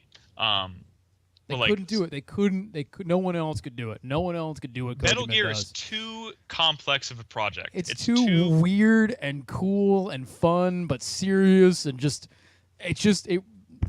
it needs Kojima's brain attached to it. No one else could. I don't think anyone else is actually like. I don't think anyone else is brave enough to make a game like a Metal Gear game. A game where it's like, we're just gonna make this whole new realistic, photorealistic engine, and then we're gonna make it this semi-serious, story. But then we're gonna make a box that flies from the air. He's gonna jump at it like a prostitute out of a cake. And, it's like there's so much stuff. It's like crazy, like free association creativity that he actually then puts in, and it works. Like for some reason, it all still kind of comes together. Yeah, Very and true. if they made a Metal Gear Solid game or a Metal Gear game, and Kojima wasn't involved and they didn't tell anyone, you'd still know. Something was off with it. It would be immediately apparent that somebody else is involved with this. And you can probably say that of other games, but it doesn't seem nearly as important. Or, like if they had made DMC and nobody had told people that it was Ninja Theory or that Shinji Mikami or any of it, the original team was part of that project, the moment you played that game, you would know that was somebody else. Yeah. Metal Gear is one of those games like that where it's actually like you would know that and it would be like a really fucking big deal. Yeah. So I don't know. I'm super excited for Metal Gear Solid 5. Yes, This has got to be the last one, right? It's got to be. Didn't people think the fourth one was definitely the last one? People thought the second one was the last one. Kojima's still Kojima's still a young guy. So how old is Kojima? He's probably 40 something. Oh, never mind. There'll be plenty of Metal Gear games. I hope he's not younger than me, or else I'm gonna get really depressed. Oh. I think it's like, you can check Wikipedia. I think he's like 40 something. It's funny. Like if you look at Castlevania Lords of Shadow, and God forbid, I try not to bring this up when I'm talking to Brad, for obvious reasons. But I played that game from start to finish, and there were things I liked about that game. And like that was the first game they were touting, like, in association with Kojima Productions, like Kojima had some kind of quote unquote involvement with the production of that game. And that game turned out, maybe not the best Castlevania game, or not even really like real Castlevania game at all, which is why people like Brad were upset. But like, there was a certain level of quality or polish to that game that was undeniable. That game was, solid. And then they did Castlevania Lords of Shadow 2. Which everyone kind of shit on, and was like, this game kind of sucks. Yeah. You look back at it, no one ever said anything about Kojima being involved in Castlevania Lords of Shadow 2. Yeah. Ever. Yeah. It was just like, this is the sequel to Lords of Shadow 1. And as far as we know, Kojima has no involvement with this at all. Right. And I don't know how much of that is actually like... So you think he actually did have a little involvement with the first one? Maybe he saved it a little bit? Yeah, maybe he did. Who the fuck knows? I know Brad likes to be very cynical about, Kojima Productions, they're just throwing that on there to get people to buy it. But like, he may have had some involvement with saying, oh, don't do this, that kind of sucks, do this. Right. Like, he may have, even if it was like a small role, he may have played some part in that game being not total shit. Yeah, I tell you, I was ultimately kind of disappointed with it, but I thought it was competent and fun when I played it. I mean, it's a competent God of War clone. Yeah. It's more competent than Dante's Inferno. And I think, I think like those visionaries do have an impact. So think of like the Resident Evil series, where Shinji Mikami was with it with the first one, and I think. And the second one. In fact, I think he was with it until 3. Yeah, and then he was the one who decided with 4 that they needed to change things up because it was getting stale. So he, just single-handedly reinvented the entire action genre. And then they did 5 and 6, which he wasn't involved with, at least not to any. I don't think he was involved with them at all. And like, I know really didn't like 5. I know some people think that it was good, but definitely 5 wasn't as good as 4, and then 6 was apparently terrible. So I think having these people like on board directing the project does have like a massive impact on how they turn out. Yeah. For sure. Totally. For sure. Totally. For sure. All right. And you know what? Okay. I know you're about to finish up. I just want to say one last thing. One last thing. I just wanted to say, I give Resident Evil 6 a lot of shit, and I don't like the game at all. Mm-hmm. And I've been very kind of negative about the direction that Resident Evil has gone. But I can't help but be like really kind of intrigued by what the fuck, like what is this Resident Evil Revelations 2 thing? What the fuck is that? I just hope it takes place on a ship. It takes place on an island prison, apparently. That's almost like a ship. But like, have you watched the teaser trailer? No, I didn't. I didn't watch the teaser. It's like a girl running through a crowd, and she's wearing everyone in the crowd is wearing a wristband that's glowing green, and then all of a sudden she runs through it, and it's like everyone starts to be glowing red, and then all of a sudden you see zombies, and then it just stops and it says Resident Evil Revelations 2. I don't know. It looks like they're trying to tease some like really kind of like new mechanic.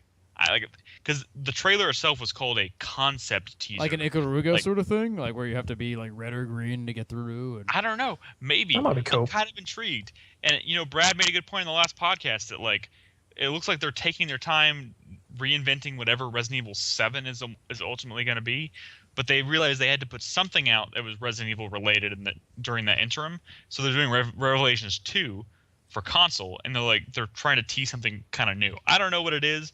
And I feel kind of bad because I'm probably gonna be let down again. But like, so I didn't finish Revelations. So maybe at the end the ship crashes into the island with a prison on it. I don't even know. I don't even remember what the end of Revelations. I finished that game, and I will say this: I liked that game a lot because it was like the most classic or traditional Resident Evil game in a long time. Mm-hmm. But it did feel there were certain things about it that were just stupid. Yeah. So I don't know what to think. But Resident Evil 6 literally takes the cake as one of the shittiest. See, people say that Resident Evil 6 is the worst one. I didn't play it, so I can't really say either way. But don't forget, Resident Evil Operation Raccoon City. I consider that to be one of the worst games ever made. But then again, that wasn't like that didn't have a number on it. It wasn't like the next Resident Evil. Yeah, but that's what made it all the worse. It was like the most generic, like poorly made action game, and they just kind of stamped the Resident Evil brand on it. Yeah, but look at Resident Evil Dead Silence for the PS2, which was a first person rail shooter. Resident Evil Survivor. I don't know. There's a ton of Resident Evil games that are kind of like that. But the thing is, when you see a number at the end of a Resident Evil, you assume this is the next super well produced, big budget, major entry in the franchise. And 6 just was a complete letdown for me, at least. I'm sure there's probably people that liked it. There were things about it that I liked, but by the end of it, there's a fucking T-Rex doing a backflip, and like that is not an exaggeration. Yeah. Not an exaggeration. The T-Rex has a fucking backflip. That's pretty bad. Anyways, sorry. Continue, Joseph. I was gonna wrap things up because it's almost 11 o'clock.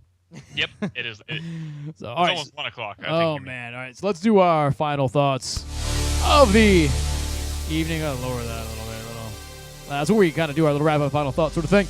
And I will go first. First of all, I want to thank Nick for coming out tonight, and especially thanks George, who got up at like 3:30 in the morning.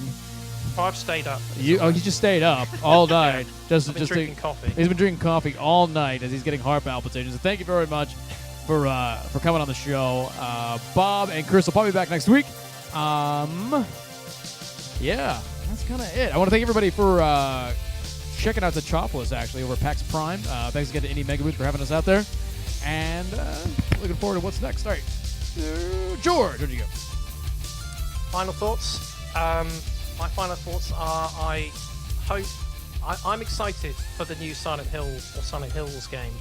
I'm just trying to put all of my negativity, all of my suspicions out of my head, because I do really want it to be good, and I hope it's good. Cool. Jeff. Jeff. I keep saying Jeff. What the fuck is wrong with me? Nick. Thank you. George, first of all, I second your thoughts about Silent Hill. I love that you brought that up. I have a few thoughts. I just want to say, first of all, a few months ago, I brought up that we kind of announced that we had some plans to kind of revamp the website, and I know we've been kind of quiet about that recently, but we've been trying to figure out.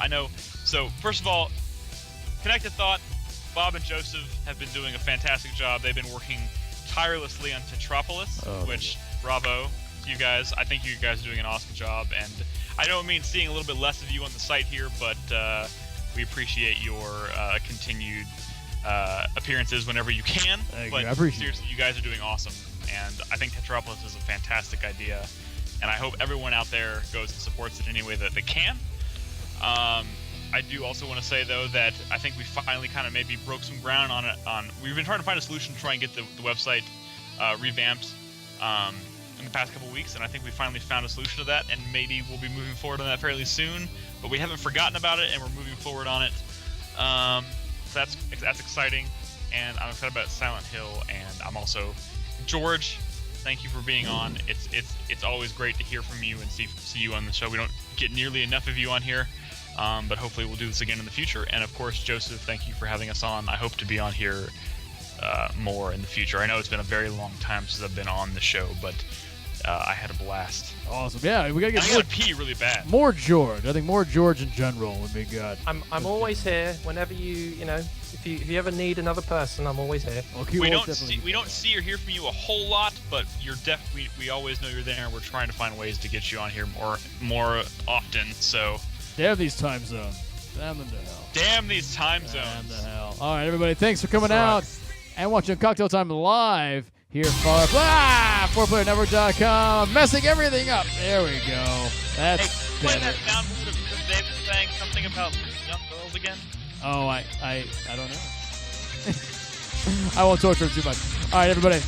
Have a good night. Thanks for watching. Make sure to check out the main website at 4playernetwork.com. It's been Cocktail Time live. Have a good week.